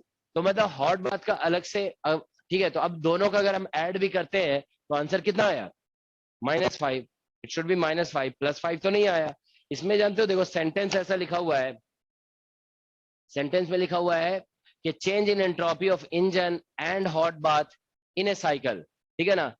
आप लोग को माइनस समझ में आया क्यों लिखा गया, क्योंकि हॉट बाथ से हीट एक्सट्रैक्ट किया जा रहा है और आप एंट्रोपी चेंज हॉट बाथ का ही निकाल रहे हो।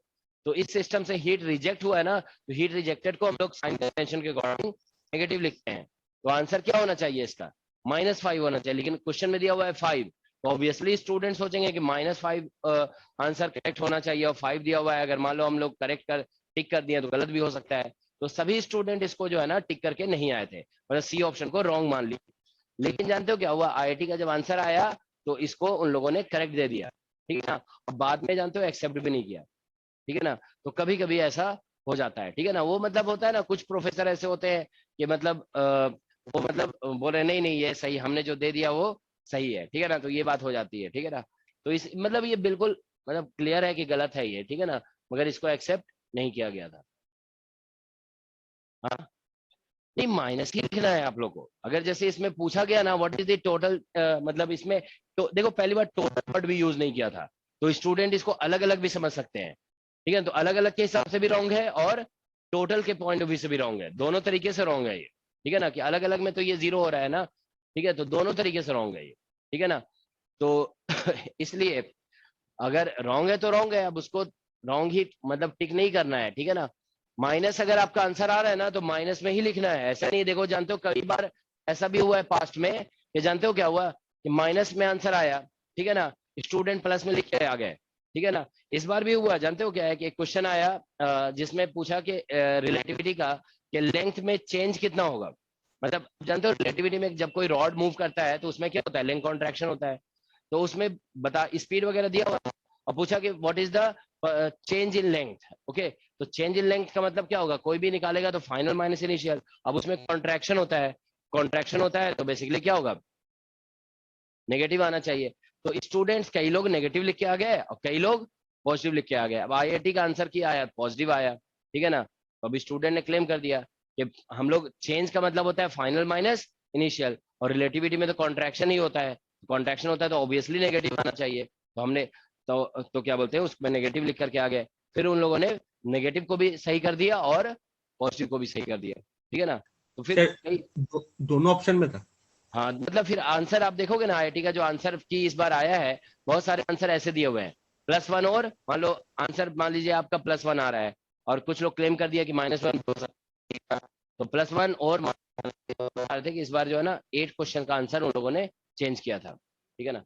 मतलब टोटल 8 क्वेश्चन को मतलब ऐसा था कि मतलब दिस और दिस इस टाइप से कर दिया था उन लोगों ने, ठीक है ना। 8 क्वेश्चन हालांकि बहुत ज्यादा होता है, ठीक है ना। ऑलराइट, अच्छा क्वेश्चन का लेवल आप समझ रहे हो ना, क्वेश्चन बहुत बेसिक पूछे जा रहे हैं, ठीक है ना। तो इसलिए थोड़ा सा प्रैक्टिस कर लो, एंट्रोपी वगैरह के क्वेश्चन बहुत आसान आते हैं एग्जाम में, ठीक है ना। ओके हाँ नहीं ये देखो एंट्रोपी में चेंज तो मतलब होता ही रहेगा ना कंटिन्यूअस, जैसे मान लीजिए तो इसमें बोला गया है एक साइकिल में निकालने के लिए।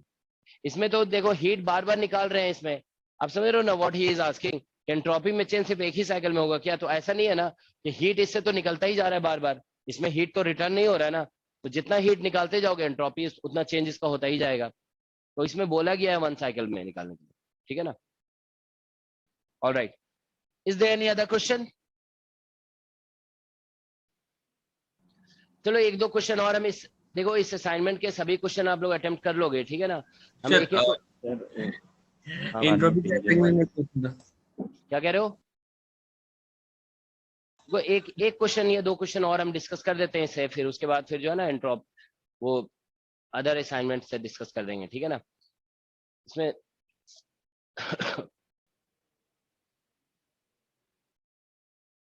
देखो एक बेसिक क्वेश्चन है, जेएनयू का ही क्वेश्चन है, 17 नंबर, आप लोग देखो 17 नंबर क्वेश्चन, ठीक है ना, 17 ये असाइनमेंट का क्वेश्चन है, ठीक है ना। इसमें लिखा गया है consider the process of melting of A spherical ball of ice assuming that heat being absorbed uniformly through the surface and that rate of absorption is proportional to the instantaneous surface area. So which of the following graph depicts the radius r as a function of time? देखो इसमें पहला line लिखा है consider the process of melting of spherical ball, ठीक है ना।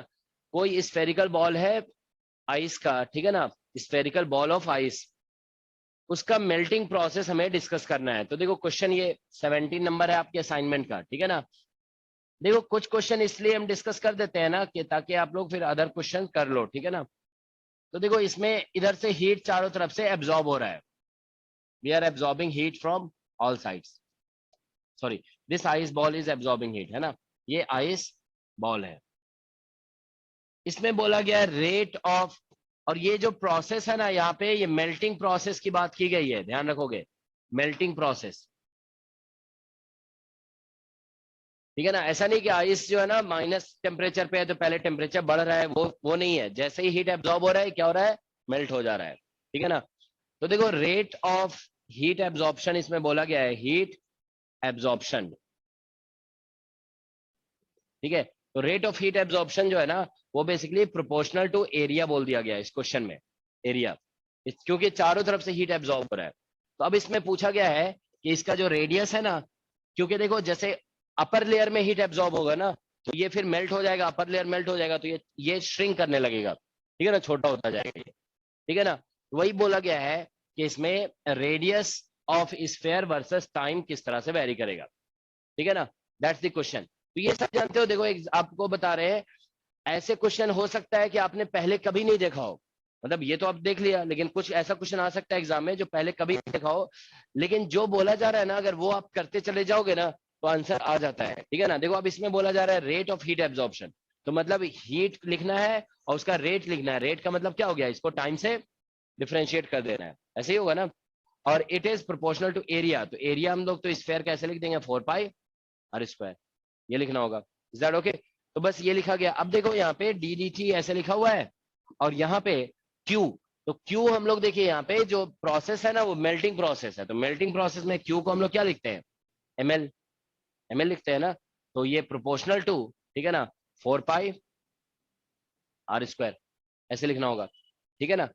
तो अब देखो यहाँ से डी डी टी, अच्छा ऐसा करो इसमें कुछ कांस्टेंट लगा दो, ठीक है ना, मान लो इक्वल कर दिया हमने सम कांस्टेंट के, तो देखो डी डी टी ऑफ, अब देखो जब ये मेल्ट हो रहा है ना तो ये रेट की बात जो यहाँ पे तो लेटेंट हीट ऑफ आइस तो एक फिक्स नंबर होता है, ठीक है ना, तो ये तो चेंज नहीं हो रहा है, ठीक है ना। यहाँ पे क्या हो रहा है कि ये मेल्ट होने से इसका वॉल्यूम चेंज हो रहा है, ठीक है ना। तो हम लोग क्या करेंगे, इसको डेंसिटी इंटू वॉल्यूम लिख देते हैं, तो वॉल्यूम हो जाएगा 4/3 पाई आर क्यूब, ठीक है ना, और यहाँ पे इंटू एल हो जाएगा, ये मास को हमने ऐसे लिख दिया, is equal to k into 4 pi r square, ठीक है। तो यहाँ से देखिए डी, इसको डिफरेंशिएट करोगे ना तो ये आ जाएगा, देखो रो 4/3 पाई, ये सब कुछ बाहर आ गया, और इसको आर क्यूब को डिफरेंशिएट करोगे तो 3 आर स्क्वायर और d r by d t आ जाएगा, is equal to k into 4 pi r square. तो देखो यहाँ से 3 3 कैंसिल हो जाएगा, तो बच जाएगा 4 पाई आर स्क्वायर, तो ये पूरा टर्म और ये पूरा टर्म कैंसिल हो गया, ठीक है ना। तो यहाँ से देखिए D r by d T, ठीक है, तो d r by d T जो है ना वो बेसिकली यहाँ पे कितना आ गया, भी तो रहेगा ऊपर, हाँ एल रहने दो, ठीक है ना, एल, तो यहाँ से के आ गया, ठीक है ना, और ठीक है 4 पाई आर स्क्वायर तो कैंसिल हो गया था, के और इधर से ये सारा कैंसिल हो गया, तो रो इंटू एल।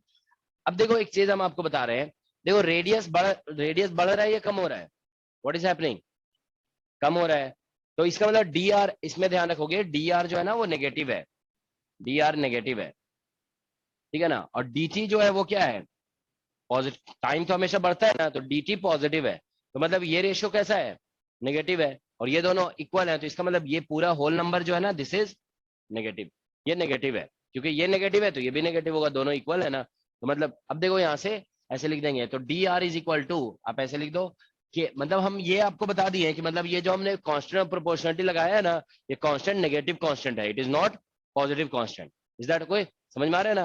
क्योंकि देखो रो पॉजिटिव होता है, लेटेंट हीट पॉजिटिव होता है, इसका मतलब के यहाँ पे नेगेटिव है, ठीक है ना? तो के और बाई रो एल हो जाएगा और इंटू डी टी, इसको इंटीग्रेट कर दो। तो इनिशियली मान लो सम रेडियस था आर नॉट, किसी इंस्टेंट में जीरो टाइम पे रेडियस आर नॉट था, टी टाइम पे रेडियस आर हो गया, तो आर माइनस आर नॉट लिख दोगे इज इक्वल टू यहाँ पे के और बाई रो इंटू एल और इंटू टी हो जाएगा। तो आर इज इक्वल टू देखो के बाई रो एल और इंटू टी और प्लस आर नॉट हो जाएगा, ठीक है ना? तो यहां से देखिए ये लीनियर डिपेंडेंस है, मतलब this is equation of straight line, ये इक्वेशन ऑफ स्ट्रेट लाइन है जिसका स्लोप पॉजिटिव है या नेगेटिव है? नेगेटिव, ठीक है ना? तो इसमें स्लोप ध्यान रखोगे, स्लोप जो है नेगेटिव है, और आर नॉट तो स्टार्टिंग में सम रेडियस तो होगा ना, आर कभी नेगेटिव नहीं लिखा जाता है, तो पॉजिटिव इंटरसेप्ट है इसका, पॉजिटिव इंटरसेप्ट, ठीक है? तो इसका पॉजिटिव इंटरसेप्ट है, ठीक है? तो इस तरह से इसको लिख दिया, तो इसका ग्राफ इसीलिए बनाया जाएगा ना, तो ऐसा बनेगा इसका graph, some radius r nought से स्टार्ट होगा और ये ऐसे स्ट्रेट लाइन ऐसे बन जाएगा, ठीक है ना? तो दैट्स द ग्राफ, ओके।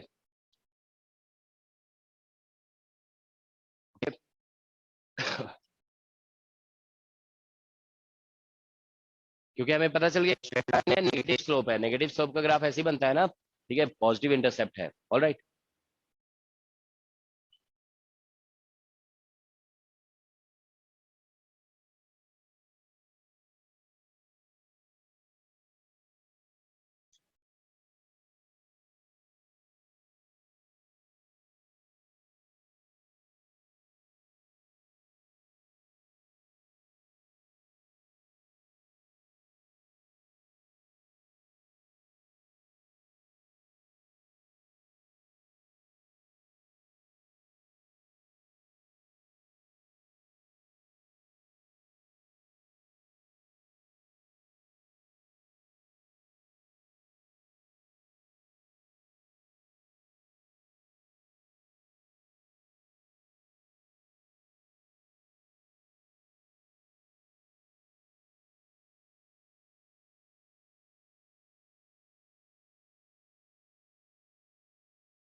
ठीक है, देखो एक बेसिक मैकेनिक्स से रिलेटेड एक क्वेश्चन हम करा देते हैं, ठीक है ना? मैकेनिक्स और थर्मल को थोड़ा सा मिक्स किया गया है, ठीक है ना?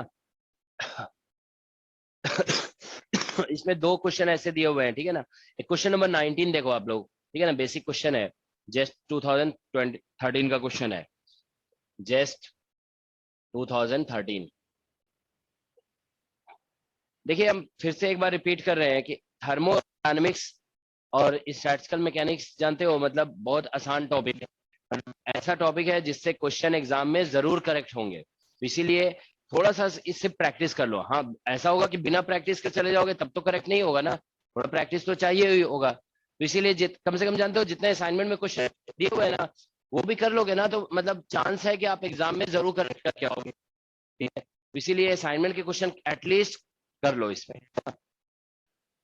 ओके, तो इसमें देखो लिखा गया है question number 19, a metal bullet comes to rest after hitting a target with a velocity of 80 metre per second. अब इसमें बोला जा रहा है if 50% of heat generated remains in the bullet, what is the increase in its temperature, ठीक है? So specific heat of bullet दिया हुआ है 160 जूल पर केजी पर डिग्री सेल्सियस, ठीक है? देखो एक बुलेट है, इसमें बोला गया है वो 80 मीटर पर सेकेंड से जा रहा है। देखो ऐसा है क्वेश्चन, मान लीजिए ये टारगेट है, दिस इज ए टारगेट, अब ये एक बुलेट है, it is going with speed 80 metre per second. अब ये बुलेट टारगेट के अंदर चला गया, मान लो ऐसे टारगेट के अंदर जाकर के रेस्ट में आ गया, तो इसमें बोला जा रहा है देखो इसकी काइनेटिक एनर्जी सारा क्या होगा, थर्मल एनर्जी में कन्वर्ट होगा। तो इसका जो है ना कुछ एनर्जी तो ये रेडिएट कर दिया इसमें, मतलब ट्रांसफर कर दिया इसमें, मान लो टारगेट में चला गया, तो 50% टारगेट में चला गया और 50% कितना कहाँ पे है, बुलेट के अंदर ही है, ठीक है ना? इसमें बोला गया है कि 50%, क्वेश्चन में देखो लिखा गया है कि 50% energy remains in the bullet, ठीक है ना? तो 50% energy remains in the bullet.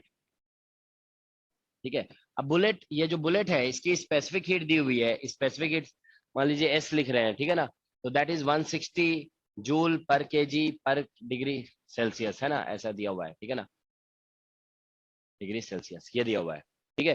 तो देखो इसमें पहले काइनेटिक एनर्जी निकालो, काइनेटिक एनर्जी ऐसे लिखोगे हाफ m और v स्क्वायर, तो 80 का स्क्वायर कर दोगे, ये हो गया। अब इसका 50, तो मतलब हीट जनरेटेड, इसमें ऐसे लिखोगे, देखो हीट जनरेटेड इनसाइड बुलेट, ठीक है। तो देखिए जितनी भी इसकी काइनेटिक एनर्जी थी ना, उसका 50% ही इनसाइड बुलेट हीट जनरेट हो रहा है, तो मतलब 50% मतलब हाफ हो जाएगा ना, तो हाफ ऑफ 1/2m और 80 का स्क्वायर, इतना हीट जनरेट हुआ। देखो यहाँ पे हाफ से मल्टीप्लाई, 50% बोला गया ना, 50% मतलब हाफ कर देंगे, तो यहाँ से देखिए ये कितना हो जाएगा, 1600 और इंटू m आ जाएगा, इतना ही आएगा ना, 64 आएगा, 64 से 4 कैंसिल हो जाएगा, ठीक है।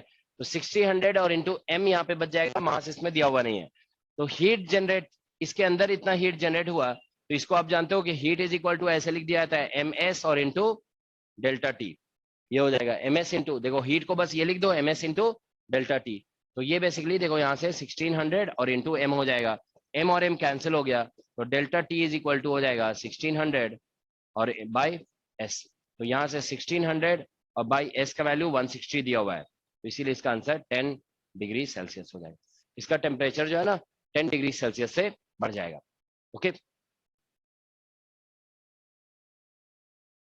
ठीक है। तो इसका सी ऑप्शन करेक्ट आ जाएगा, ठीक है। देखो जेस्ट एग्जाम का क्वेश्चन है, बहुत ही बेसिक क्वेश्चन है कि नहीं है, ठीक है, बस काइनेटिक एनर्जी जो था उसका 50% हीट में कन्वर्ट हुआ, तो हीट जनरेटेड काइनेटिक एनर्जी, देखो ये लिखा गया है यहाँ पे, उसका आधा कर दिया गया बस, ठीक है ना। और फिर हीट का फॉर्मूला तो हम जानते हैं, देखो टेम्परेचर कितना इंक्रीज करेगा ये बोला जा रहा है, तो हम हीट को इतना लिख देंगे फिर ms डेल्टा टी, ठीक है ना, और इससे फिर हमारा टेम्परेचर निकल गया है, ठीक है ना, दैट्स द आंसर, ओके, ठीक है। तो इस तरह का देखोगे एक दो क्वेश्चन और मैकेनिक्स का दिया हुआ है इसमें, ठीक है ना, मैकेनिक्स और इसको मिक्स किया हुआ है, ठीक है। तो 1 बाय 1 सभी क्वेश्चन को एक बार पढ़ लोगे, 30 क्वेश्चन हैं इसमें, ठीक है। एक क्वेश्चन देखो हम और करा देते हैं, ठीक है ना, उसमें देखो थोड़ा सा मतलब स्लाइटली डिफरेंट है क्वेश्चन, इसलिए, ठीक है ना। ये क्वेश्चन नंबर है, देखिए आप लोग 27 नंबर क्वेश्चन, देखो स्लाइटली, क्वेश्चन नंबर 27, ठीक है। देखो इसमें क्या लिखा गया है, an aluminium plate of mass 0.1 kg at 95 degree Celsius is immersed in 0.5 liter of water, ठीक है ना। water at 20 degrees Celsius kept inside an insulating container and is then removed. If the temperature of water is found to be 23 degrees Celsius, then temperature of aluminum plate is up to 1 place decimal. अब इसमें specific heat of water दिया हुआ है 4200 and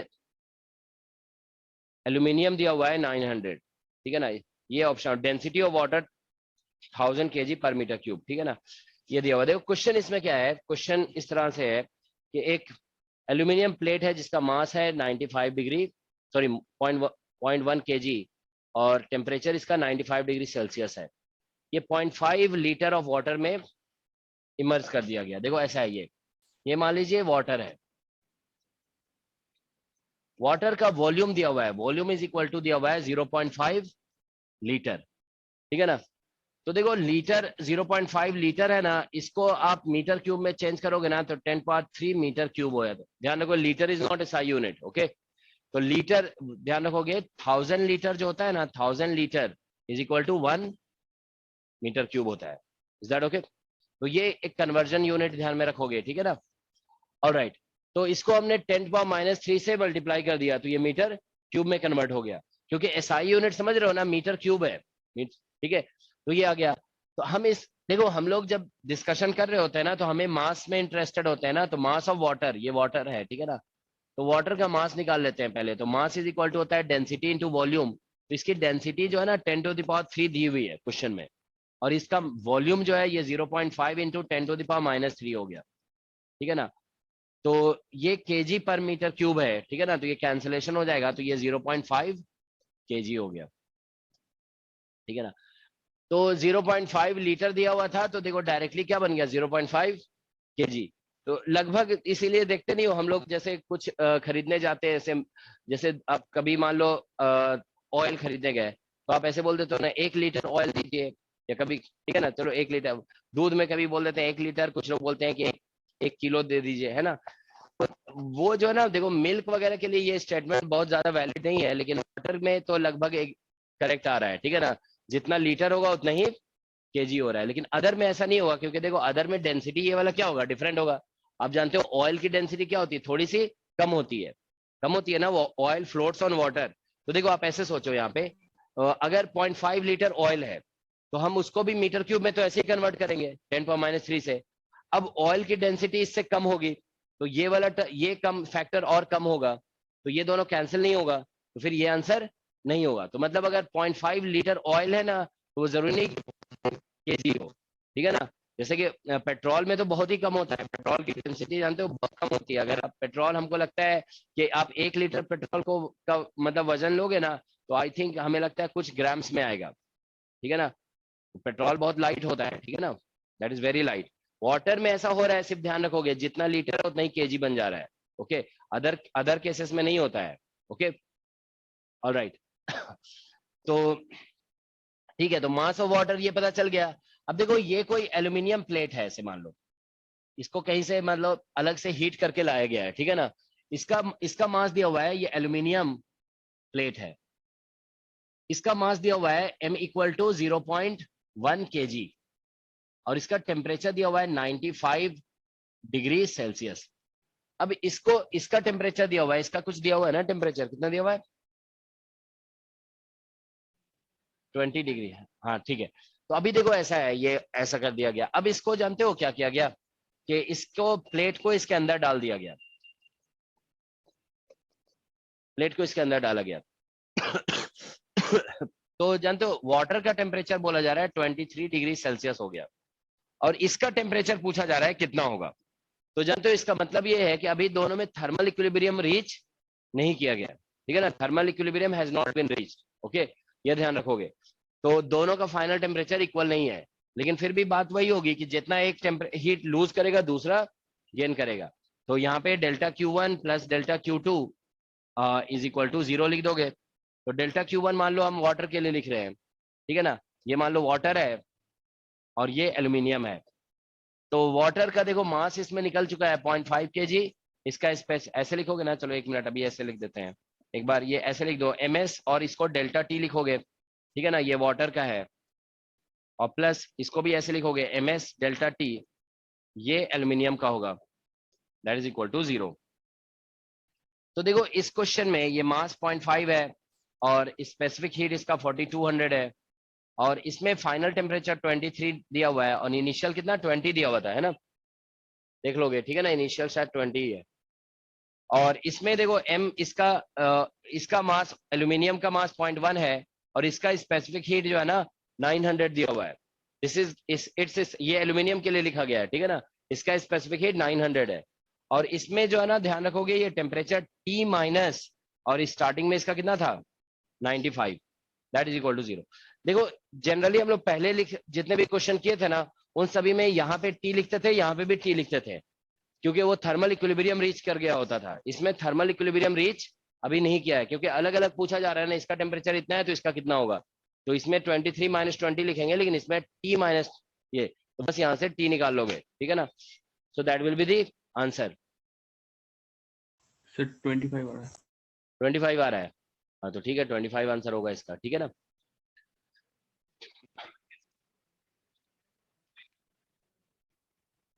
तो 25.0 लिख दोगे। इसमें देखो डेसिमल के 1 प्लेस तक लिखा गया ना, अगर मान लो आपका एग्जैक्ट आंसर आ रहा है, सपोज करो T = आ गया कितना 25 बता रहे हो आप लोग, है ना, एग्जैक्ट आ रहा है, तो ठीक है, एग्जाम में 25.0 लिख दोगे, ठीक है ना। जानते हो मतलब कई बार ऐसा भी होता है, देखो हम बता रहे हैं TFR में मतलब एक बार अभी भी शायद वही पैटर्न है TFR का, उसमें बोलते हैं कि राइट आंसर इन 3 डिजिट्स। अगर मान लीजिए आपका आंसर 2 आया ना, तो आपको ऐसे लिखना होता है 002, ठीक है ना। अगर मान लो आपने 002 नहीं लिखा ना, तो गलत हो जाएगा, ठीक है। इस बार जानते हो हमारे एक स्टूडेंट के साथ ऐसा हुआ, उसने जानते हो क्या किया, सारे आंसर ऐसे लिख करके आ गया, जैसे मान लो 2 है तो सिर्फ 2 लिख के आ गया, ठीक है। मतलब तो उसका सिलेक्शन नहीं हुआ इस बार TFR में, ठीक है। मतलब एक्सपेक्टेड था कि मतलब TFR में तो आराम से हो जाता है, ठीक है ना। तो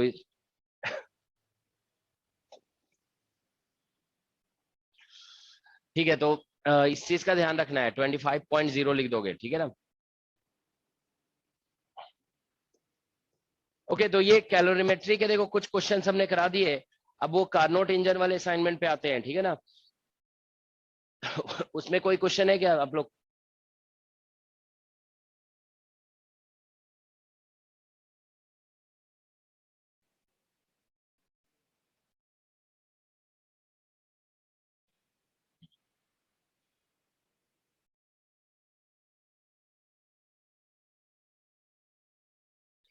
ठीक है, तो कल से हम लोग देखो ये 2 टॉपिक आप लोग का कंप्लीट हो जाएगा, कैलोरीमेट्री और कार्नोट इंजन, है ना। तो फिर कल से हम लोग सिस्टम बेस्ड डिस्कशन स्टार्ट करेंगे, जैसे आइडियल गैस के लिए सभी कैलकुलेशंस करेंगे, ठीक है ना, ऑल टाइप्स ऑफ कैलकुलेशन, ठीक है।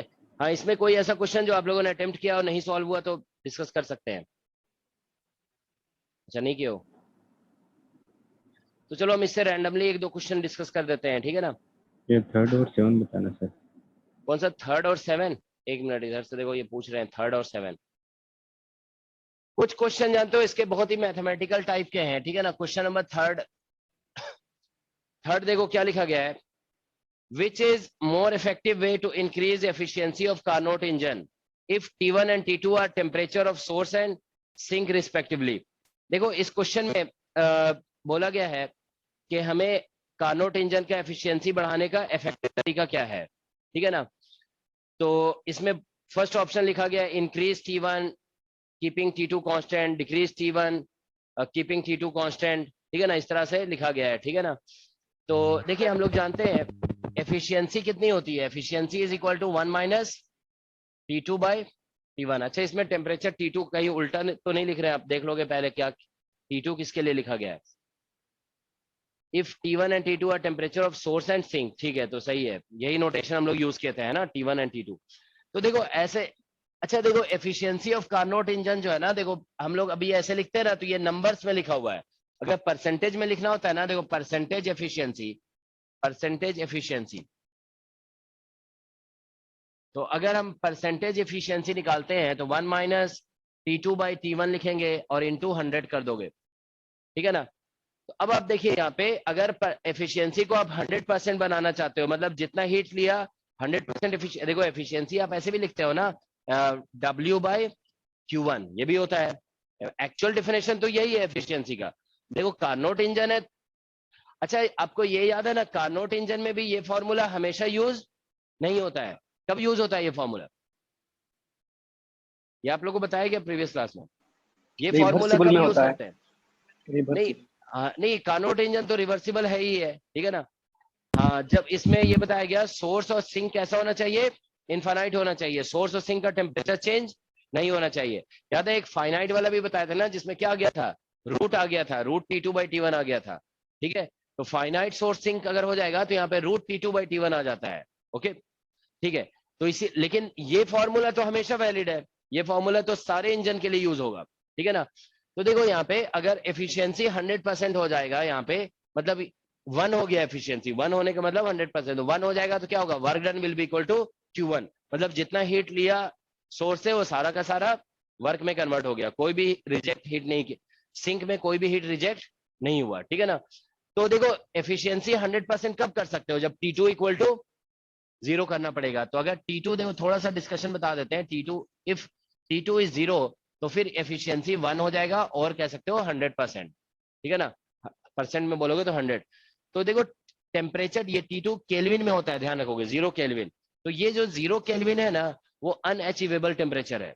आप जीरो टेम्परेचर अचीव नहीं, इसको एब्सोल्यूट 0 बोलते हैं, दिस इज कॉल्ड एब्सोल्यूट 0। ये कभी 0 डिग्री सेल्सियस 0, ठीक है ना, ये 0 फ़ारेनहाइट आप अचीव कर सकते हो, लेकिन 0 केल्विन अचीव नहीं होता है, ठीक है ना। तो ये अनअचीवेबल है।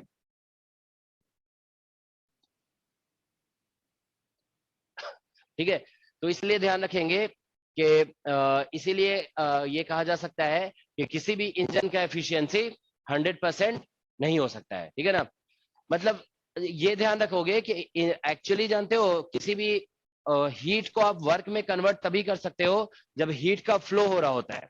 हीट का फ्लो होने का मतलब हीट कोल्ड से हॉट जंक्शन की तरफ फ्लो कर रहा होता है, ठीक है ना। तो उसी का कुछ पार्ट वर्क में कन्वर्ट हो सकता है। अगर हीट हॉट जंक्शन से कोल्ड जंक्शन में अगर फ्लो नहीं हो रहा है ना, तो आप उससे कोई भी वर्क एक्सट्रैक्ट नहीं कर सकते हो, ठीक है ना। मतलब फ्लो ऑफ हीट नेसेसरी है, ठीक है ना, for getting some work. Okay, तो मतलब कोल्ड जंक्शन का एग्जिस्टेंस या फिर Q2 there should be some heat that is being transferred to cold junction. Okay, ऐसा होना नेसेसरी है। तो अब देखो यहाँ पे बात की जा रही है कि एफिशिएंसी देखो हम लोग ऐसे लिखे हुए हैं ना T2/T1, तो बोला जा रहा है कि इसको हमें बढ़ाना है।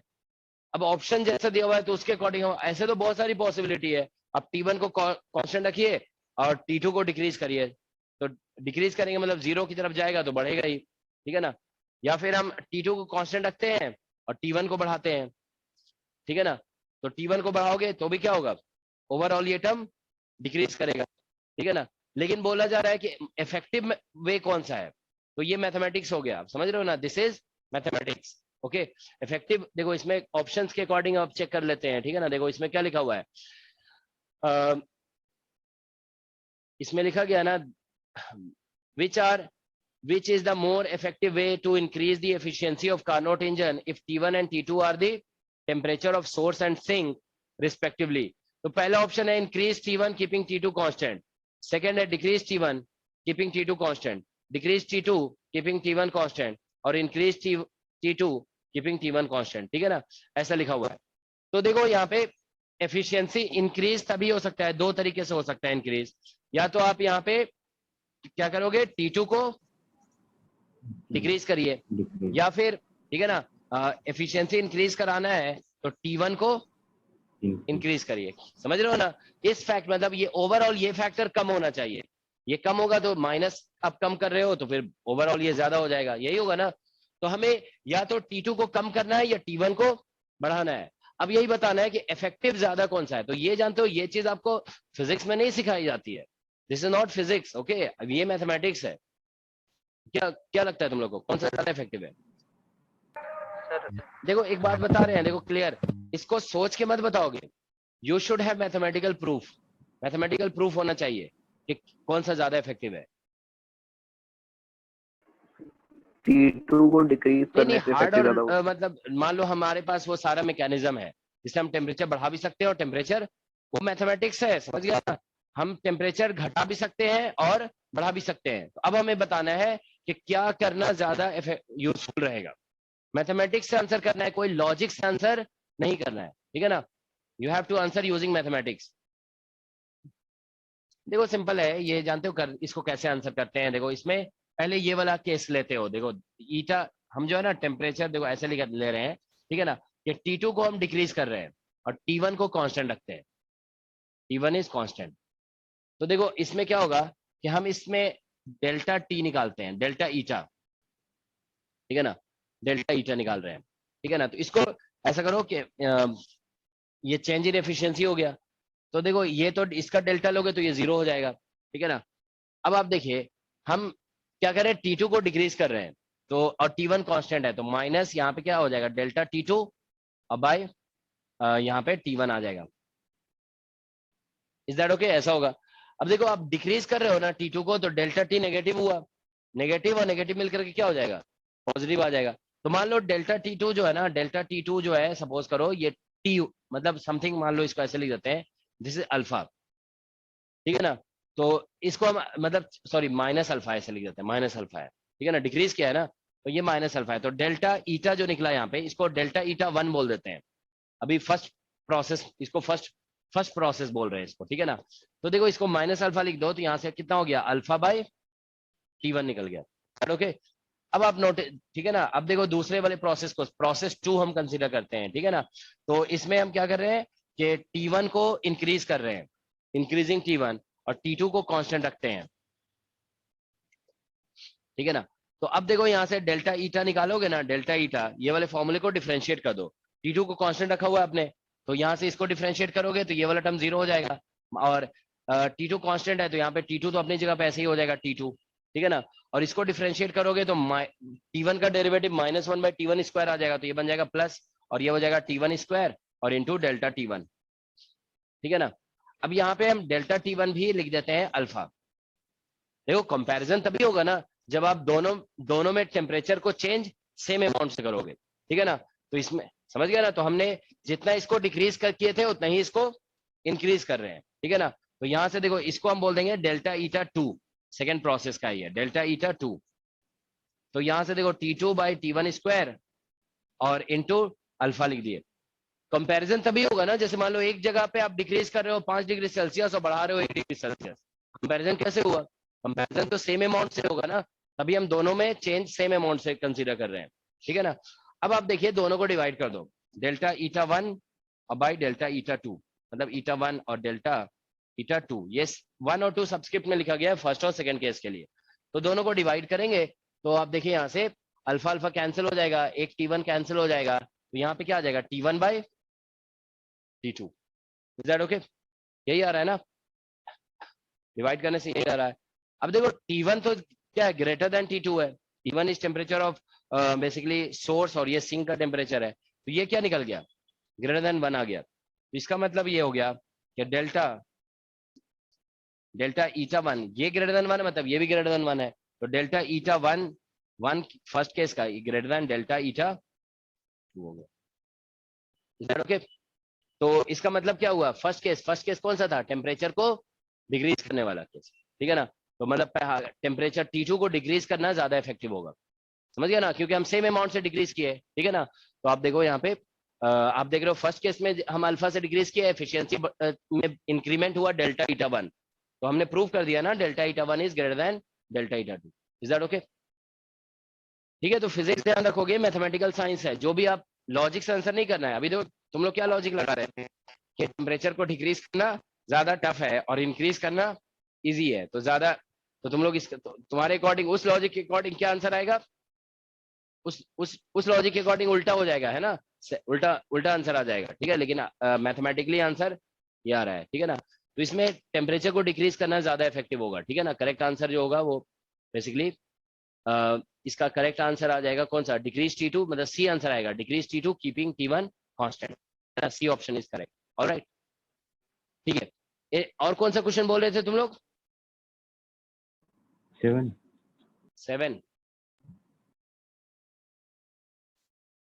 7 में देखो क्या लिखा है, Carnot engine can be used to define absolute temperature scale, ठीक है, विच इज मेड पॉसिबल। अच्छा देखो हम ऐसा करो ना कि टेम्परेचर स्केल हम एक दिन डिस्कस करेंगे, बहुत सारे स्केल होते हैं ना, उनका एब्सोल्यूट 0 क्या होता है, तो एक थर्मोडायनामिक स्केल भी होता है, ठीक है ना, रैंकाइन स्केल होता है, ठीक है ना। तो उस दिन हम इसको डिस्कस कर देंगे, ठीक है ना। तो टेम्परेचर, क्योंकि उसके लिए फिर हमें बताना पड़ेगा टेम्परेचर, थर्मोडायनामिक टेम्परेचर क्या होता है, तो एक दिन जो है ना इसको हम डिस्कस करते हैं, ठीक है ना, अलग से टेम्परेचर स्केल का एक दिन क्लास ही रख देंगे पूरा, ठीक है ना। क्योंकि कभी कभी ऐसे क्वेश्चन आ जाते हैं ना, आप लोगों ने सुना होगा 11th क्लास में क्वेश्चन पूछा जाता था कि कौन सा टेम्परेचर है जिसपे सेल्सियस और फ़ारेनहाइट मैच करता है, कितना होता है, -40 है ना, -40 है ना। तो इस तरह से क्वेश्चन पूछे जाते हैं। कभी मान लो एकदम बिल्कुल एग्जाम में ऐसा क्वेश्चन आ गया कि बिल्कुल न्यू टेम्परेचर स्केल है, ठीक है ना, अब उसमें बोल दिया जाएगा कि बॉइलिंग टेम्परेचर कितना होगा वाटर का, ठीक है ना। तो इसलिए एक दिन स्केल हम पढ़ाएंगे, ठीक है ना, तो उस दिन फिर इसको डिस्कस करते हैं, ठीक है ना। और कोई क्वेश्चन?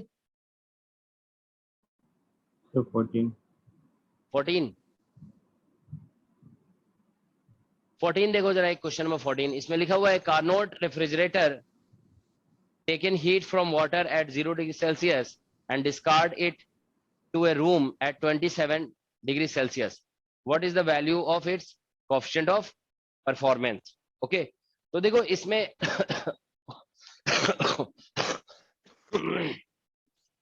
देखो क्या होता है कि रेफ्रिजरेटर का हम बताए थे ना कि जैसे मान लो ये ऐसा वर्क कर रहा है, ये टेम्परेचर T1 है और ये टेम्परेचर T2 है, ठीक है। तो T1 is greater than T2 है यहाँ पे, तो इससे हीट लिया ये Q1 और, ठीक है ना, और रिजेक्ट कर दिया इसमें हीट Q2। नहीं, उल्टा होता है ना इसमें, ठीक है ना। तो इससे देखो यहाँ पे T1 ये बेसिकली सिंक है, समझ लो सिंक है ये, और ये क्या है, सोर्स है, ये रेफ्रिजरेटर है।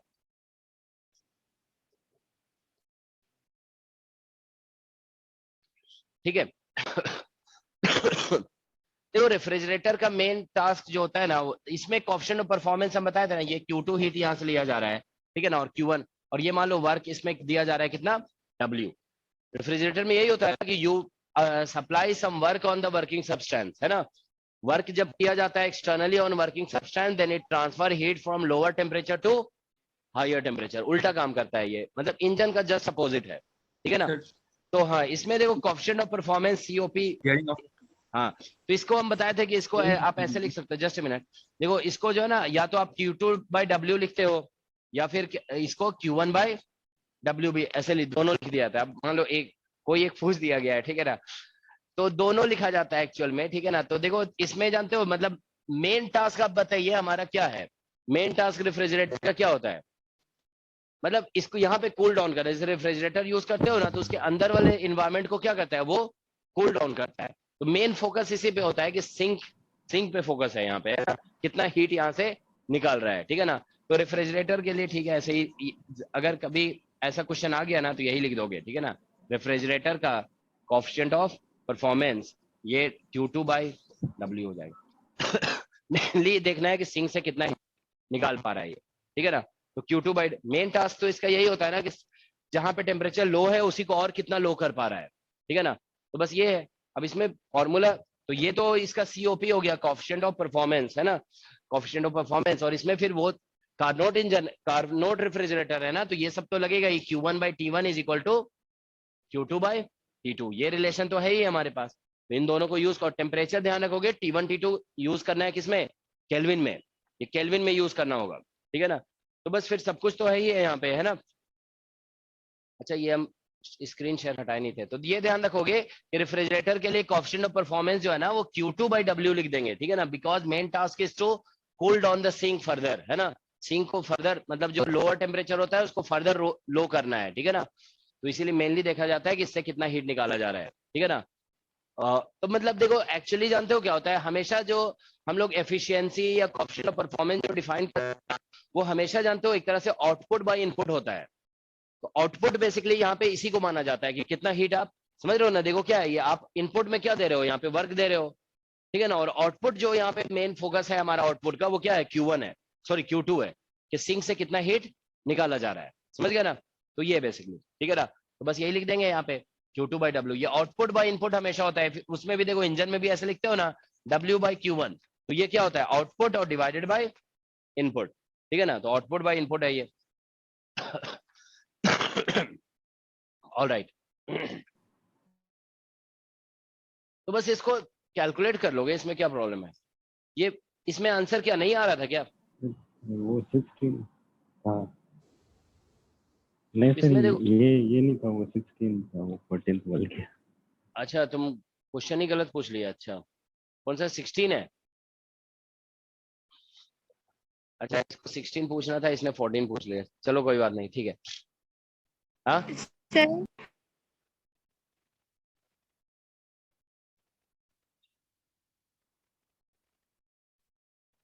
हाँ, तो इसमें भी यही मान के चलेंगे। अभी फाइनाइट तो बोला नहीं है ना, इसमें फाइनाइट नहीं बोला जाएगा ना, तो हम लोग इनफाइनाइट ही मान लेंगे उसको, समझ गया ना। तो ऐसे ही मान लेना है, ठीक है ना। सर फाइनाइट, हाँ बोलो। सर एफिशिएंसी और कोफिशिएंट ऑफ परफॉर्मेंस में कोई रिलेशन होता है क्या? नहीं, रिलेशन आप बनाना चाहते हो यहाँ पे इस्टेब्लिश हो जाएगा ना। देखो वो अलग अलग नहीं, 1 - K आ रहा है रिलेशन बनाने से। हाँ तो वो लिख दोगे और क्या, ठीक है ना। ओके हालांकि सर। क्यों हम करेंगे, देखो कोएफिशिएंट ऑफ परफॉर्मेंस और एफिशिएंसी में रिलेशन मतलब बेसिकली इस्टेब्लिश करना जरूरी नहीं है, क्योंकि वो अलग ऑब्जेक्ट के लिए है, वो इंजन के लिए है, और ये किसके लिए है, रेफ्रिजरेटर के लिए है, ठीक है ना। ऑलराइट, देखो इसमें एक 16 बोल रहे हो ना, देखो 16 देख लेते हैं, ठीक है। देखो क्या लिखा हुआ है, 20 kilo joule are added to Carnot cycle at temperature of 100 degree Celsius. ठीक है, and 14 kilo joule are rejected at 0 degree Celsius. Determine the location of absolute zero on, तो फिर ये सब भी वही आ गया ना, टेम्परेचर स्केल, ठीक है ना। तो इसको स्केल वाले क्वेश्चन अभी छोड़ दो, ठीक है ना। हम स्केल के क्वेश्चन एक दिन सारे टेम्परेचर स्केल जो है ना अलग से करा देंगे, ठीक है ना। ठीक है, चलो ठीक है, तो अभी हम स्टॉप कर रहे हैं, ठीक है ना। नेक्स्ट क्लास में फिर हम लोग हेलो हाँ बोलो। सर, ये असाइनमेंट स्टैटिस्टिकल का, हाँ सर ये दिख नहीं रहा था सर उस पे क्लासरूम पे। नहीं, ये तो सभी एक बार चलो हम देख लें। कौन से बैच से बोल रहे हो? सर ये new batch net net new batch में होना चाहिए, ऐसा नहीं कि नहीं होगा। नहीं है सर। देख लेते हैं हम।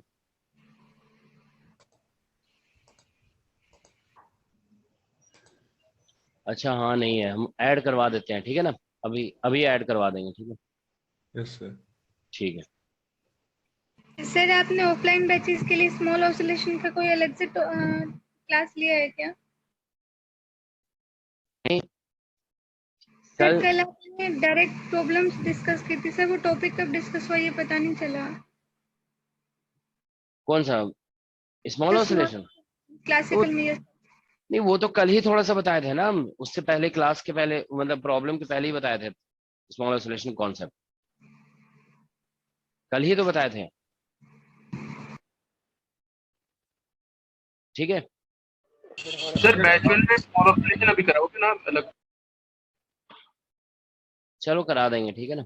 ठीक है सर नेटवर्क की क्लासेस भी लगवा दीजिए हमारी जुलाई में लगा सिलेबस देंगे, लगा हाँ लगा देते हैं, लगा